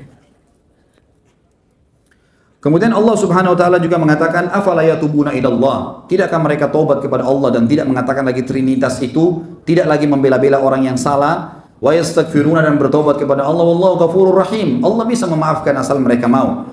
Mal Masih ibnu Maryam illa rasulun qad khalat min qablihi rusul. Ingatlah, Masih putra Maryam adalah rasul sebagaimana telah lewat sebelumnya rasul-rasul. Wa ummuhu siddiqah, dan ibunya adalah seorang wanita yang jujur. Kana yaqulanit ta'am, mereka itu sama-sama makan makanan, bukan Tuhan. Undur kaifa nubayyinu lahumul ayati thumma undur anna yufakun. Lihatlah bagaimana kami menjelaskan kepada mereka tanda-tanda ayat kami agar mereka bisa berfikir atau bagaimana mereka bisa teralihkan. Itu Al-Maidah ayat 51 sampai tadi 55, kemudian kita atau tadi ayat sampai 59, kemudian kita bahas langkahin sampai 72 sampai 75. Kemudian surah selanjutnya adalah Al-Imran, surah nomor 2 atau 3 ayat 28, dan itu di buku kita ada disebutkan di halaman 157 tentunya. A'udzu billahi minasyaitonir rajim. La yattakhidul mu'minuna al-kafirina awliya'a min dunil mu'minin. Janganlah orang-orang beriman menjadikan orang-orang kafir sebagai pemimpin mereka selain orang-orang beriman. Wa may yaf'al dzalika, siapa yang melakukan itu, yang sengaja memilih non-muslim sebagai pimpinan mereka, falaysa minallahi fi syai'in illa an tattaqu minhum tuqah.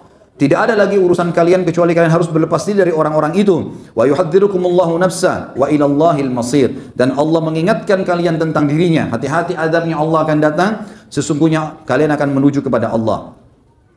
Kemudian teman-teman sekalian, kita masuk sekarang ke masalah orang-orang munafik. Jadi pelajaran pertama adalah masalah al-wala wal bara. Bagaimana kita menjadikan atau bersandar kepada Allah dan Rasulnya, membela semua yang berhubungan dengan Allah dan Rasulnya, itu namanya al-wala. Dan bara adalah berlepas diri dari semua yang Allah dan Rasulnya berlepas diri darinya. Dan ini sudah jelas sekali, banyak sekali firman Allah Subhanahu wa taala yang disebutkan dalam Al-Qur'an.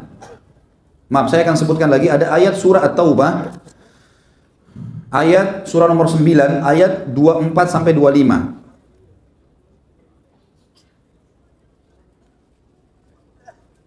A'udzu billahi minasyaitonir rajim. Ya ayyuhalladzina amanu la tattakhidhu aba'akum wa ikhwanakum awliya in istahabbul kufra 'alal iman. Hai orang beriman, jangan kalian menjadikan ayah-ayah kalian, saudara-saudara kalian sebagai pemimpin-pemimpin dan tempat bersandar kalau mereka telah memilih kekufuran daripada keimanan. Wa may yatawallahum minkum fa ulaika humuz zalimun. Siapa yang menjadikan mereka sebagai pemimpin, maka mereka adalah orang-orang yang zalim. Itu ayat 24-nya. Ayat 25-nya, Qul in kana aba'ukum wa abna'ukum wa ikhwanukum wa azwajukum wa ashiratukum wa amwalun iktaraftumuha wa tijaratun takhshawna kasadaha wa masakinu tardawna habba ilaikum minallahi wa rasuli wa jihadin fi sabili fatarabbasu hatta ya'ti Allah bi amri wallahu la yahdil qaumal fasiqin.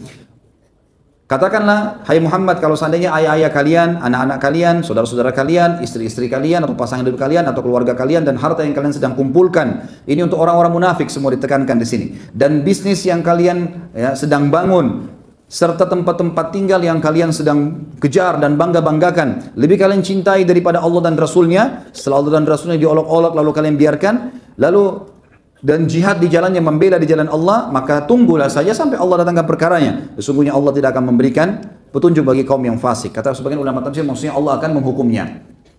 Ini antara ayat 23, 24 atau 24, 25 ya. Ini salah satunya surah Taubah. Kemudian juga Allah Subhanahu wa taala menyebutkan dalam surah Al-Mujadilah, surah nomor 58 ayat 22. A'udzu billahi minasyaitonir rajim. La tajidu qauman yu'minuna billahi wal yawmil akhir yuwadduna man hadallaha wa rasulahu walau kana aba'uhum aw abna'uhum aw ikhwanuhum aw ashiratuhum. Kalian tidak akan menemukan orang-orang yang sudah mengaku beriman pada Allah dan hari akhir, mereka masih berkasih sayang dan menjadikan. Kalian akan menemukan orang-orang yang beriman kepada Allah dan Rasulnya. Kalian tidak akan menemukan orang yang beriman kepada Allah dan Rasulnya, mereka masih berkasih sayang kepada orang-orang yang telah memusuhi Allah dan Rasulnya, walaupun itu mereka adalah ayah-ayah dan anak-anak mereka.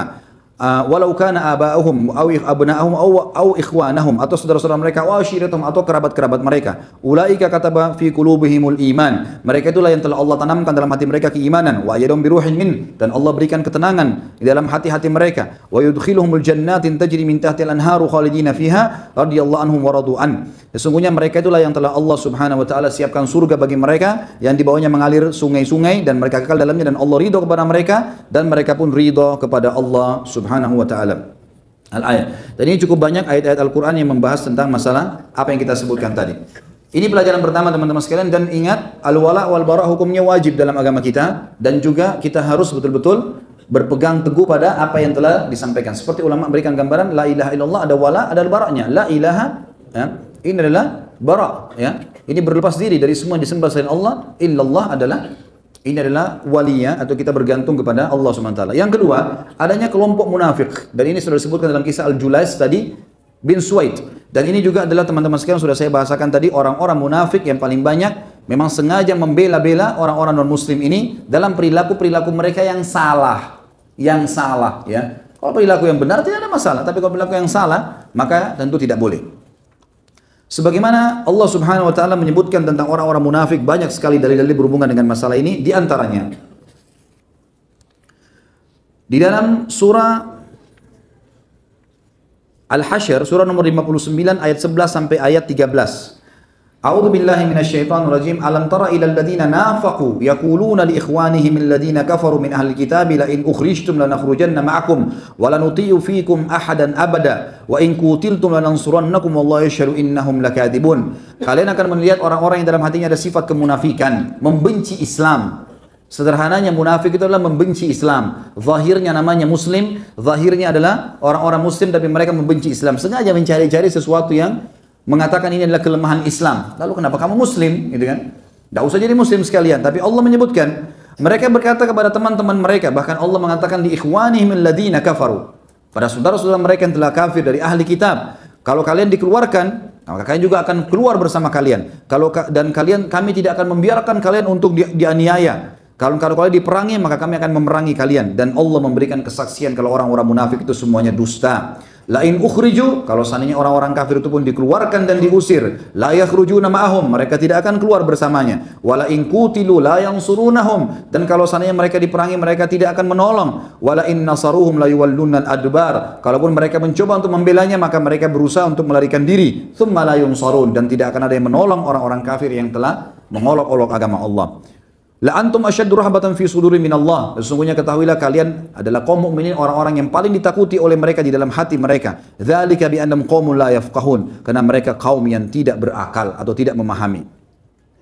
Kemudian juga teman-teman sekalian dalam surah Al-Anfal, surah nomor 8 ayat 49, Allah SWT berfirman, A'udzu billahi minasyaitonir rajim, idz yaqulul munafiquna wal ladzina fi qulubihim maradun gharra haula'i dinahum. Maka akan berkata orang-orang munafik dan dalam hatinya ada penyakit-penyakit nifak ini. Mereka mengatakan, kenapa sih orang-orang Islam itu mau membela agama-agama mereka? Wa may yatawakkal 'alallahi fa innallaha azizun hakim. Ketahuilah siapa yang bertawakal kepada Allah, tetap membela kebenaran agama Allah, maka Allah itu maha mulia dan maha bijaksana.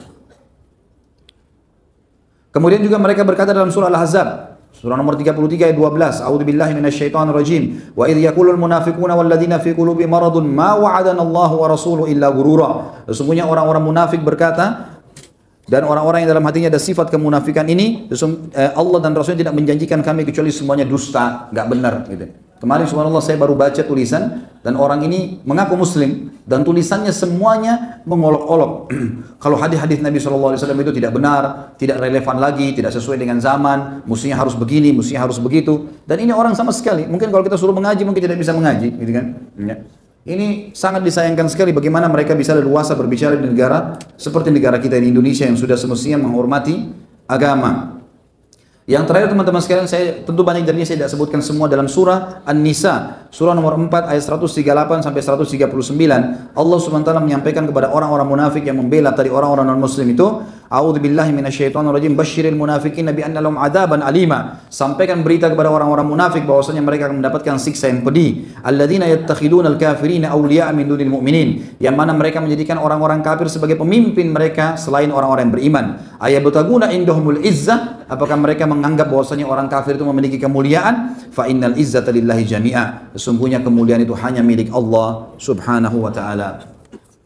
Tentu teman-teman sekalian banyak sekali ayat Al-Quran yang bicara masalah kemunafikan ini, tapi yang jelas ada 8 ayat juga pertama dalam surah Al-Munafiqin, ya, surah Al-Munafiq yang memang Allah sebutkan 8 ayat pertama bisa dibaca. Kemudian juga ada surah Al-Ahzab 48 dan At-Tahrim.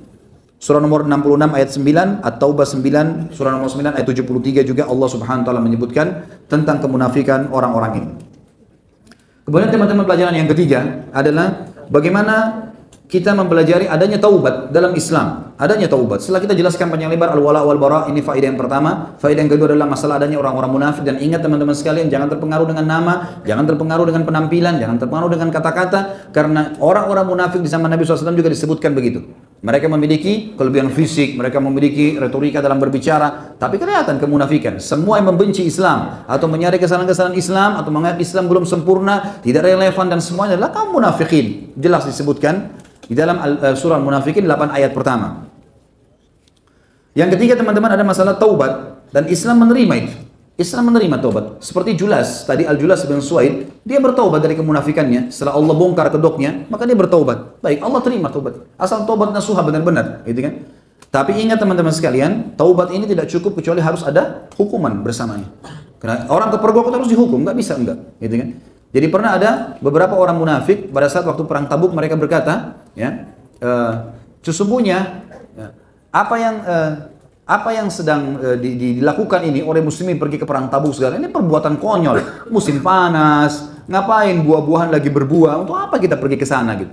Lalu kemudian mereka mengolok-olok. Lalu mereka berkata, sesungguhnya ahli-ahli Quran itu tidak kami lihat kecuali perut-perutnya pada buncit dan mereka itu adalah orang-orang yang tidak layak untuk dijadikan sebagai pegangan. Lalu subhanallah, pergilah beberapa orang sahabat yang mendengar melaporkan kepada Nabi SAW, turun ayat surah At-Tahrim menjelaskan masalah itu. Ya, surah At-Tahrim menjelaskan masalah itu. Kalau mereka berolok-olok dan mereka Allah SWT sudah mengatakan Al-Quran menjelaskan. A'udzubillahi minasyaitonirrajim. Pada saat mereka dikatakan kenapa kalian olok-olok itu, mereka mengatakan innama kunna nakhudu wa nal'ab. Sesungguhnya kami hanya bercanda dan main-main saja ya Rasulullah. Lalu kata Allah, Qul abillahi wa ayati wa rasuli kuntum tastahzi'un. Apakah pada Allah, Rasulnya dan ayat-ayatnya kalian mengolok-olok? La ta'tadhiru. Jangan kalian minta maaf percuma. Laqad kafartum ba'da imanikum. Kalian telah kufur setelah kalian beriman. Jadi kalaupun mau taubat, maka taubatnya pun harus taubat nasuha dan berjanji tidak akan mengulanginya. Ini tentu taubat, dan Imam Nawawi menyebutkan bahwasanya taubat memiliki 3 syarat mutlak, yaitu yang pertama, dia harus meninggalkan dosa itu seketika. Yang kedua, dia harus menyesal, dan ketiga dia berjanji kepada Allah SWT tidak akan mengulanginya. Yang keempat, perlunya dakwah teman-teman sekalian, dan harus kita sampaikan. Dakwah itu bisa dengan perkataan, perilaku, ya gitu.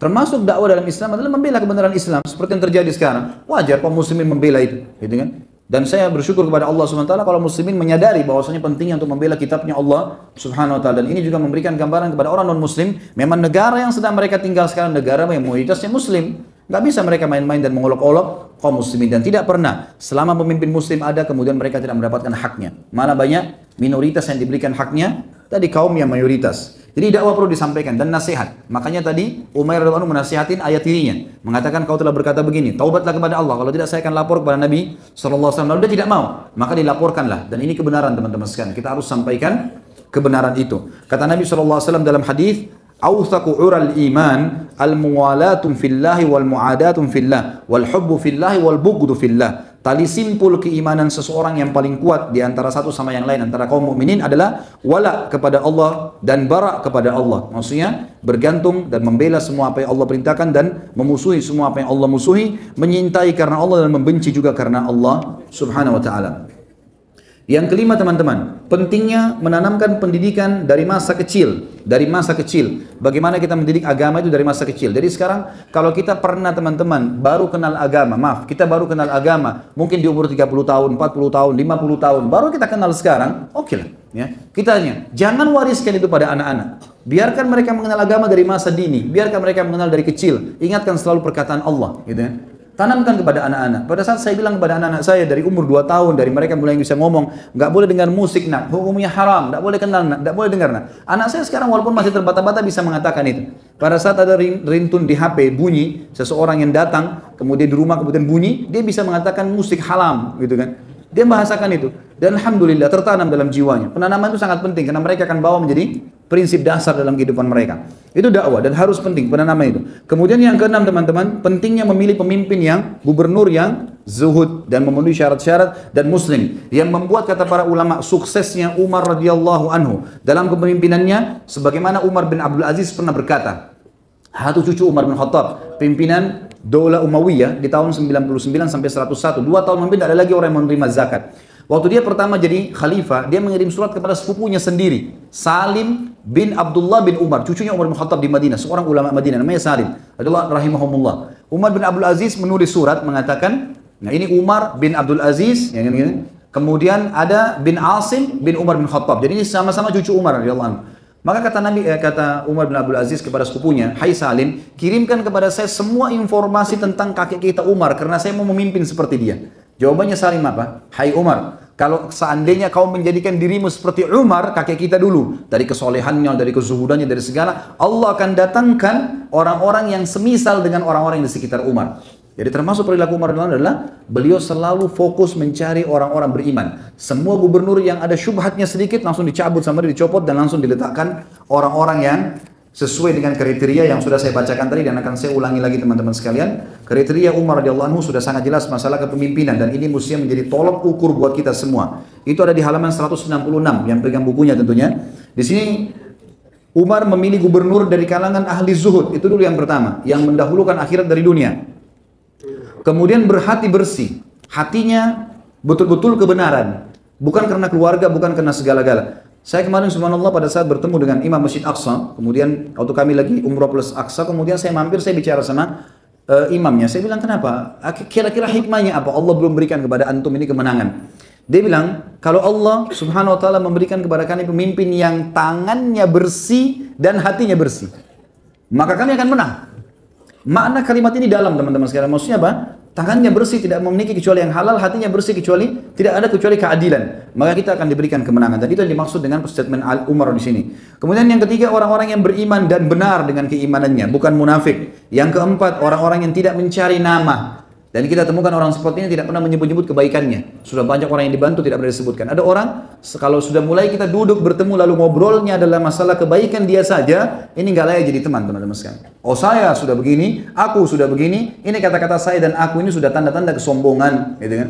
Ini harus dijauhkan. Kalau orang sudah menyebutkan kalimat ini, hati-hati.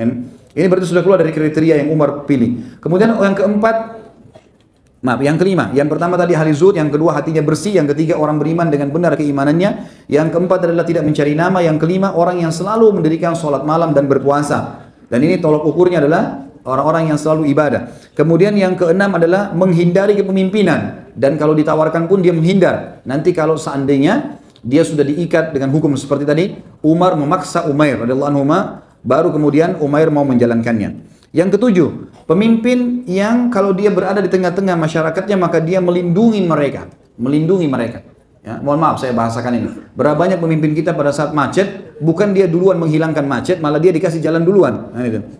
Ini satu tanda tanya, kenapa nggak hilangin macet tuh? Orang kan juga manusia biasa seperti kita semuanya. Mereka stres di jalan berjam-jam. Kenapa justru nggak dicari sumbernya, kemudian diperbaikin? Kenapa kita mau jalan duluan untuk sampai di rumah duluan? Karena ini masalah ya. Mestinya harus bisa diperbaikin masalah ini.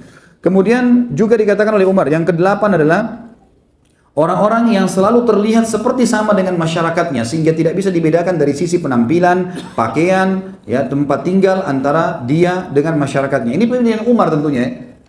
Kemudian yang itu tadi yang ketujuh, yang kedelapan, kemudian yang kesembilan tidak membedakan dirinya dengan masyarakat. Nah, yang kesembilan dia selalu membagikan harta yang merupakan pendapatan negara di antara masyarakat dengan kebenaran, menetapkan hukum di antara mereka dengan adil dan tidak menutup. Dan yang terakhir, yang ke-10 adalah tidak menutup pintu rumahnya dan menghalang-halangi hajat rakyat darinya.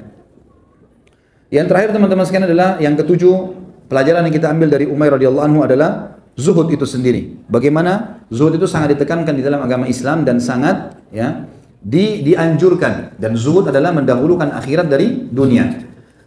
Kita harus tolak ukurnya zuhud ini teman-teman sekalian adalah firman Allah Subhanahu wa taala dalam surah Al-Qasas ayat 77. A'udzu billahi minasyaitonir rajim wabtaghi fima ataqallahu daral akhirah wa la tansa nasibaka minad dunya. Ini tolak ukurnya zuhud. Kejarlah kata Allah apa yang Allah janjikan untuk kalian di akhirat sana. Semua ibadah-ibadah kita kerjakan untuk mengejar surga dan jangan lupakan bagianmu dari dunia. Ini firman Allah Al-Qasas ayat 77 menekankan masalah itu. Jadi kita harus cari tahu teman-teman sekalian makna zuhud dari kalimat ayat ini. Artinya kalau kita lagi dagang kemudian azan berhentikan, tutup tokonya, gitu kan? Kita tutup tokonya, kemudian kita pergi sholat, dahulukan akhir dari dunia. Ada transaksi syubhat atau haram, tinggalkan, gitu kan? Kita tinggalkan, kita dahulukan akhir dari dunia. Ini namanya orang zuhud. Makanya kita temukan kalau kita baca di buku-buku zuhud, Abu Bakar, Umar, Uthman, Ali, Talha, Zubair dan sahabat-sahabat yang mulia, bahkan sahabat-sahabat yang kaya raya. Ini Abu Bakar, Abdurrahman bin Auf, Uthman bin Affan, orang kaya raya semuanya. Tapi mereka pimpinan-pimpinan orang zuhud. Kenapa? Karena memang orang kaya, orang zuhud adalah termasuk orang yang makan makanan yang enak, orang yang punya pakaian yang bersih dan rapi, orang yang punya kendaraan, tapi mereka tidak berlebih-lebihan. Mereka tetap dahulukan akhirat dari dunia, gitu. Maka itu dikatakan zuhud. Dan ini kaidah kunci kebahagiaan. Sebagaimana sabda Nabi SAW kepada para sahabat, uzhud fid dunya yuhibbukallah, zuhudlah dunia maka Allah akan mencintaimu, wazhud ma fi aidin nas yuhibbukan nas. Dan zuhudlah kamu terhadap apa yang di tangan manusia maka pasti manusia akan mencintaimu. Allahu a'lam. Bukankah demokrasi sistem togut? Lalu yang saya ingin tanyakan, bagaimana sikap kita sebagai seorang muslim yang taat? Apakah kita tetap harus memilih pemimpin dengan sistem demokrasi? Karena ketika kita memilih ditakutkan karena kaum kafir yang dengan alasan apa ini? Yang akan jadi pemimpin? Siapa yang tidak ada yang pungkiri? Demokrasi itu adalah bukan sistem Islam, pasti. Demokrasi definisi sederhananya adalah siapa yang paling banyak suaranya dia yang memimpin. Mau dia salah, mau dia bodoh, mau dia pintar, pokoknya dia paling banyak suaranya dia menang. Ya, kita juga sudah tahu di Indonesia kayak sudah rahasia umum orang pakai sistem demokrasi ya siapa yang paling banyak duitnya, siapa yang bisa ngumpulin massa, siapa yang bisa bayar ini, bayar itu, maka dia akan jadi pemimpin. Ya, dan itu memang sistem jauh dari Islam. Islam teman-teman sekalian sederhana sekali. Orang-orang terbaik umat ini, orang yang paling soleh, tolok ukurnya, orang yang paling ahli ibadah dikumpulkan seperti Umar melakukan radhiyallahu anhu pada saat mengumpulkan 6 orang sahabat yang tertinggal, ya pemimpin yang dijamin masuk surga. Lalu Umar menyuruh mereka memilih salah satu di antara mereka. Umat nggak butuh ikut-ikutan sebenarnya. Saya sudah pernah bahasakan kan, berapa banyak uang teman-teman kita keluarkan untuk jeblos-jeblos itu, banyak sekali. Kalau itu dipakai bayar, hilangkan pementasan kemiskinan itu luar biasa. Bangun rumah untuk orang fakir miskin. Daripada cuma hitungan hari, kemudian Anda dengan jelas-jelas manipulasi data banyak terjadi dan seterusnya, akhirnya masyarakat juga sama aja keadaannya.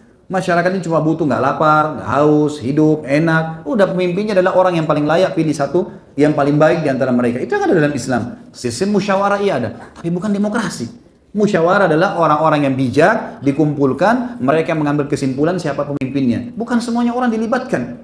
Semua orang dilibatkan ini untuk apa? Nggak sama sekali nggak sampai kepada tujuan yang diinginkan. Kalau di sini dikatakan lalu bagaimana kalau kita ini, apakah kita harus memilih atau tidak?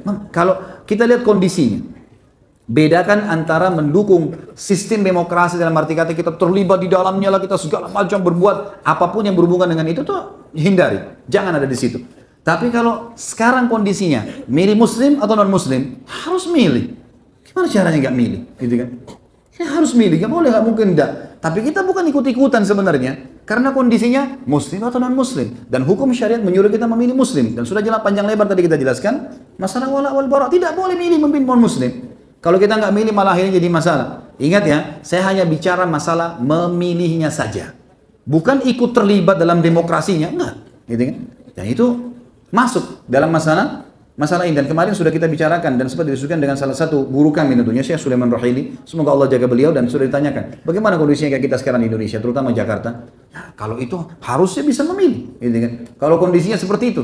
Lain kalau muslim sama muslim, kita lihat ada maslahat dan mudarat nggak? Yang ini orangnya taat kepada Allah, kita berikan dukungannya. Kalau dua-duanya nggak baik ya jangan usah milih, gitu kan? Tapi kalau ada muslim sama non muslim, nggak bisa teman-teman sekalian. Kata Ali radhiyallahu anhu, umat ini membutuhkan pemimpin mukmin, ahli ibadah luar biasa, atau fasik. Fasik itu orang yang masih ada dosanya loh ya, masih ada dosanya, gitu kan? Jadi dia muslim tapi masih ada dosanya. Lalu kata teman-temannya, ya Amir Mukminin, waktu itu Ali bin Abi Thalib jadi khalifah. Ya Amir Mukminin, bagaimana kami menilai, bagaimana kami bisa memahami pemimpin fasik bisa memimpin? Kata Nabi, kata Ali radhiyallahu anhu, karena dengan dia memimpin muslim, ya, dia akan mengamankan jalan-jalan, dia akan mendatangkan pendapatan negara, dan seorang muslim minimal bisa beribadah tenang di rumahnya. Dia hanya berpikir masalah dirinya, dia berpikir dianya berfokus, dia tidak, minimal seorang muslim tidak akan memaksakan orang muslim sendiri, tidak boleh masuk masjid, nggak boleh begini. Tapi kalau non muslim bisa dilakukan apa saja. Apa saja dia bisa lakukan, sesuai dengan agamanya, dia pemimpin, gitu kan. Minimal dia akan bangun tempat ibadahnya, itu tidak bisa ditolak, dia pemimpin, gitu kan. Makanya harus dipahami masalah ini teman-teman sekalian. Bagaimana menjawab pernyataan orang kafir bahwa agama kita adalah agama perang? Semua agama ada perangnya. Hah? Nabi Isa alaihissalam mengajak para sahabatnya Hawariyin untuk berperang kan? Di akhir surah Shaf Allah SWT berfirman, Isa mengatakan apa? Wa idh qala Isa ibn Maryam lil hawariyin man ansari ila Allah. Qala al-hawariyun nahnu ansarullah fa amanat ta'ifatu min bani Israil wa kafarat ta'ifah fa ayyadna alladhina amanu ala rum fa asbahu zahirin. Ingatlah ketika Isa berkata kepada Hawariyin, sahabat-sahabatnya, siapa yang menjadi ansarullah, siapa yang mau berjihad di jalan Allah nih? Maka berkata Hawariyun, sahabat-sahabatnya, kami ansarullah. Maka berimanlah sebagian dari Bani Israil dan kafirlah sebagian yang lain, lalu Allah memberikan kemenangan pada orang-orang yang beriman. Semua agama teman-teman sekalian, ya, itu punya pembelaan terhadap dirinya, agamanya. Islam juga begitu. Nggak mungkin kita membiarkan, ya, agama Allah SWT dihina. Kita akan membela. Dan memang ada dua hal yang pernah saya jelaskan dalam bahasan-bahasan para sahabat ini. Dalam Islam peperangan ada dua macam. Ada perang membela diri, seperti teman-teman kita di Palestina yang lagi diserang dan seterusnya. Ada perang ekspansi, ya. Ini yang banyak umat Islam seakan-akan kalau dikatakan kalian itu agama kalian agama perang. Jawab iya. Memang ada beberapa hal yang kita berperang, ada ekspansi. Nabi SAW mengutus pasukan ke Tabuk untuk mengekspansi Islam, menyerang Mekah, ekspansi Islam. Umar bin Khattab dan Abu Bakar radhiyallahu anhuma mengutus pasukan ke negeri Syam dan ke Persia, ekspansi Islam, mengirim pasukan untuk menawarkan Islam karena Islam benar supaya mereka masuk surga. Ya, kan? Kita tawarkan memang seperti itu. Tapi ada adab-adab kan, nggak boleh bunuh orang tua, nggak boleh bunuh perempuan, nggak boleh bunuh orang menyerah, ya, nggak boleh rusak tempat ibadah, nggak boleh bunuh hewan-hewan, nggak boleh rusak fasilitas umum. Ada perintah oleh Nabi SAW. Dan juga setelah Islam menguasai wilayah itu, firman Allah berlaku, la ikraha fid din, nggak ada paksaan dalam agama. Jadi setelah kita berkuasa pun di satu lokasi umat Islam sudah masuk, tidak boleh bunuh orang menyerah dan seterusnya, mereka sudah kalah, Islam yang jadi hukum. Setelah itu mereka dalam agama mereka silakan, la ikraha fid din, tidak ada paksaan dalam agama. Nggak pernah pemerintah Islam itu masuk menguasai satu lokasi lalu menyuruh semuanya umat di situ masuk Islam. Enggak. Kita tahu di antara contoh di Turki jelas sekali ada gereja Hagia Sophia yang sekarang menjadi masjid, gitu kan? Itu waktu masuk Muhammad bin Fatih, mereka tidak sama sekali, kaum muslimin punya kekuatan besar masa pada saat itu 1453 Masehi, pasukan muslimin terkenal jumlahnya sangat banyak sampai seperti buih di lautan yang sangat banyak jumlahnya, sampai digambarkan dalam buku-buku saya seperti pasir yang hitam, ya, karena banyak di jumlahnya, nggak bisa dihitung lagi jumlah pasukan muslimin. Menang berhasil, mereka tidak bakar gereja, mereka tidak rusak tempat-tempat ibadah, mereka biarkan orang-orang Nasrani tetap dengan keyakinannya, tapi hukum Islam loh yang berlaku di negara itu, seperti itu. Tadi jelaskan bahwasanya Umair menolak hadiah atau pemberian 1000 dirham, 1000 dinar ya, dari Umar. Saya pernah mendengar hadis bahwa agar saling mencintai, agar saling mencintai sama umat Islam maka tukar menukar hadiah. Maka yang lebih baik jika kita di posisi Umair, menerima atau menolak hadiah, karena dalam kehidupan nyata sering seperti ini. Misalnya kita dapat oleh-oleh, apakah kita boleh menolaknya? Kita harus perhatikan, fahami kisahnya. Umair radhiyallahu anhu mantan gubernur Umar, gitu kan? Berhenti tugas, dia minta berhenti tugas. Lalu Umar mengirimkan dia hadiah. Posisinya seperti itu ya. Beda kondisinya. Kalau antum dikasih oleh-oleh oleh orang tua, oleh kerabat, jauh sekali hukumnya. Ya? Terima saja, nggak masalah. Beda sekali. Kalau antum mantan gubernur, ngundurin diri seperti Umair, kemudian dikirimkan hadiah oleh presidennya, ini loh, hadiah buat kamu. Oh enggak, saya nggak mau terima. Takutnya nanti dikira saya sengaja menerima gara-gara itu. Itu Umair. Begitulah, gitu kan? Jadi bukan ada hubungannya sama sekali. Jadi sekarang saling memberikan hadiah, silahkan, gitu kan? Karena kata Nabi SAW, tahadu tahabu, saling memberikan hadiah kalian akan saling mencintai. Ya, beda di sini posisinya. Bukankah Allah telah memberikan kita petunjuk menghadapi pelecehan agama dalam surah Nisa 140? Allah tidak suruh kita demo, Allah menyuruh kita berpaling dari mereka. Negara kita nggak ada hukum had atau harus bagaimana? Allah Subhanahu wa taala menyuruh kita dalam banyak ayat Al-Quran, gitu kan? Di antaranya ya, ayat yang berbunyi, A'udzubillahi minasyaitonir fa in aqabtum fa'aqibu bimithli ma uqibtum bihi. Kalau kalian diperlakukan dengan perbuatan yang tidak baik, maka balaslah perbuatan itu seperti perilaku mereka. Sekarang orang ini mengolok-olok agama kita. Dia sedang memimpin di wilayah mayoritas Muslim. Gak bisa dibiarkan memang, gitu kan? Bukan cuma sudahlah, dia sudah minta maaf, tinggalin aja. Nggak bisa, nggak boleh jadi gubernur lagi. Titik, selesai. Gitu kan? Urusannya itu sudah nggak bisa lagi jadi pemimpin. Memang jangankan dia sudah mengolok-olok Al-Maidah 51, sebelum diolok-olok saja nggak boleh jadi pemimpin. Apalagi tambah dengan masalah itu, sudah nggak bisa, nggak layak ikut dalam pemilihan nanti. Udah nggak bisa dipilih ini. Dan harus pemerintah mengambil keputusan. Kalau enggak ini dia mau lawan ombak umat Islam, bagaimana caranya? Nggak bakal diam tentunya orang-orang Islam. Dan ini kuasa Allah Subhanahu wa taala. Allah yang menggerakkan mereka, gitu kan. Jadi ini mestinya harus difahamin masalah ini, gitu kan. Bagaimana sikap kita kepada kaum Islam yang munafik, yang mati-matian membela orang kafir dan menjadi pemimpin? Apakah ada hukum syar'i untuk orang munafik seperti itu? Tentu saja kalau kita lihat perilaku Nabi SAW adalah mereka dipermalukan, disebutkan kesalahan-kesalahan mereka, dipermalukan, gitu kan. Dan kita tuntut pemerintah kita untuk menghukum orang-orang seperti ini. Ya, mengaku-ngaku muslim tapi mengolok-olok. Pokoknya orang muslim pun kalau dia mengolok-olok Islam, termasuk perkataan mengatakan Islam tidak relevan lagi, nggak masuk di akal, hadis Nabi itu yang berbunyi begini dan begitu, ayat ini kayaknya sudah tidak cocok lagi sekarang, oh maknanya bukan itu dan seterusnya, padahal dia bukan sama sekali ahlinya. Ya, ini semua adalah orang-orang yang harus dihukum, nggak bisa. Pemerintah setempat tentunya. Kalau secara individu tidak ada hukuman, ya, secara individu tidak ada hukuman di sini. Karena Umar bin Khattab pernah menghukum orang-orang munafik, tapi Nabi SAW melarang. Nabi SAW melarang, gitu kan. Apakah benar pada kekhalifahan Harun Rashid pada Bani Abbasiyah mengangkat gubernur kafir, padahal kita tahu pada zaman itu banyak ulama yang faham Al-Maidah 51. Itu sebagian, ada sebagian buku menyebutkan kalau salah satu gubernur yang pernah diangkat kafir, itu pun di wilayah yang mayoritas kafir, bukan di wilayah mayoritas muslim, gitu kan. Dan ini teman-teman, kalaupun kita ini pahami satu hal ya, di mayoritas non muslim, maka diangkatlah mereka itu, gitu kan. Orang-orang ini supaya menaungi mereka.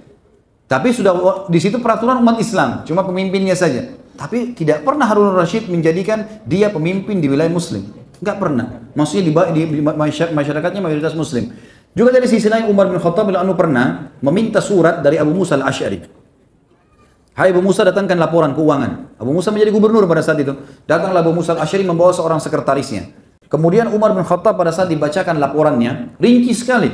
A, B, C, D, tulisan rincian, pengeluaran, masukan. Umar bin Khattab kagum. Sampai Umar bilang sama yang sedang baca, sekretarisnya Abu Musa al-Asy'ari, sebentar kamu iklankan di masjid ya.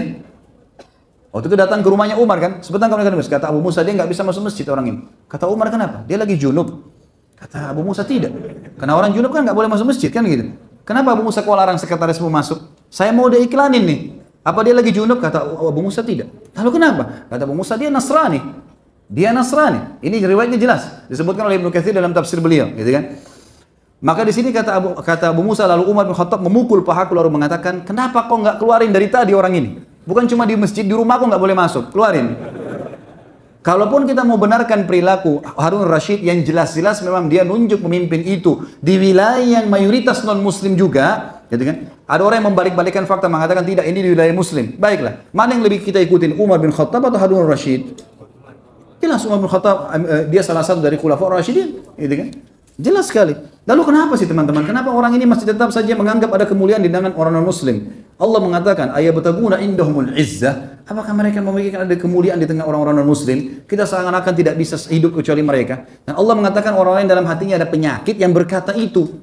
Ya. Orang yang ada sifat kemunafikan. Orang-orang beriman bertawakal kepada Allah SWT. Gitu. Salah satu kriteria pemimpin adalah tidak menginginkan jabatan tersebut. Tapi sekarang ini di negeri kita calon pemimpin semua mengorbit dirinya sendiri. Bagaimana sikap kita? Kan sudah saya bahas ini di dalam bahasa di YouTube ada kriteria pemimpin dalam Islam. Jadi kita memang sudah terlanjur termakan dengan apa? Dengan sistem demokrasi itu. Sudah terbawa dengan itu. Makanya kita jadi kesulitan sendiri teman-teman sekalian. Ini yang memaksa akhirnya setiap calon harus mendaftarkan diri, harus mengorbit diri, menyampaikan visi misinya. Kan begitu. Akhirnya kan mereka harus mengorbit diri itu. Mereka harus mengeluarkan begini dan begitu. Ini karena sistemnya. Makanya yang harus diperbaiki pertama adalah sistem itu sendiri yang salah. Sistem itu yang salah sehingga akhirnya membuat seperti ini. Mestinya tidak boleh dia mengorbit dirinya. Itu kata kuncinya. Allahu a'lam. Baik teman-teman, mohon maaf masih banyak pertanyaan di sini dan saya berharap Allah Subhanahu wa taala menjadikan kejadian-kejadian yang terjadi sekarang ini justru kebaikan bagi kaum muslimin dan menjadi penyebab hidayah bagi orang-orang non-muslim sehingga mereka kembali ke jalan Islam. Baik, mungkin begitu teman-teman sekalian, kita berdoa kepada Allah SWT semoga majelis kita diberkahi olehnya dan semoga saja semua kaum muslimin diberikan kemuliaan dan kembali ke agama mereka dan semoga negara kita ini dan seluruh negara muslim diberikan pemimpin muslim yang baik, yang soleh, yang zahid dan juga orang-orang yang patuh dan takwa kepada Allah Subhanahu wa taala. Dan semoga semua yang hadir di sini juga diampuni segala dosa yang pernah dilakukan dan orang yang sakit disembuhkan penyakitnya, yang terlilit dilunasi utangnya, yang belum mendapatkan pasangan dimudahkan untuk menikah dengan wanita atau laki-laki yang soleh. Dan juga semoga kita semua disatukan di surga Firdausnya tanpa hisab. Subhanakallahumma bihamdika asyhadu an la ilaha illallah astaghfirullah wa atubu ilaik. Wassalamualaikum warahmatullahi wabarakatuh.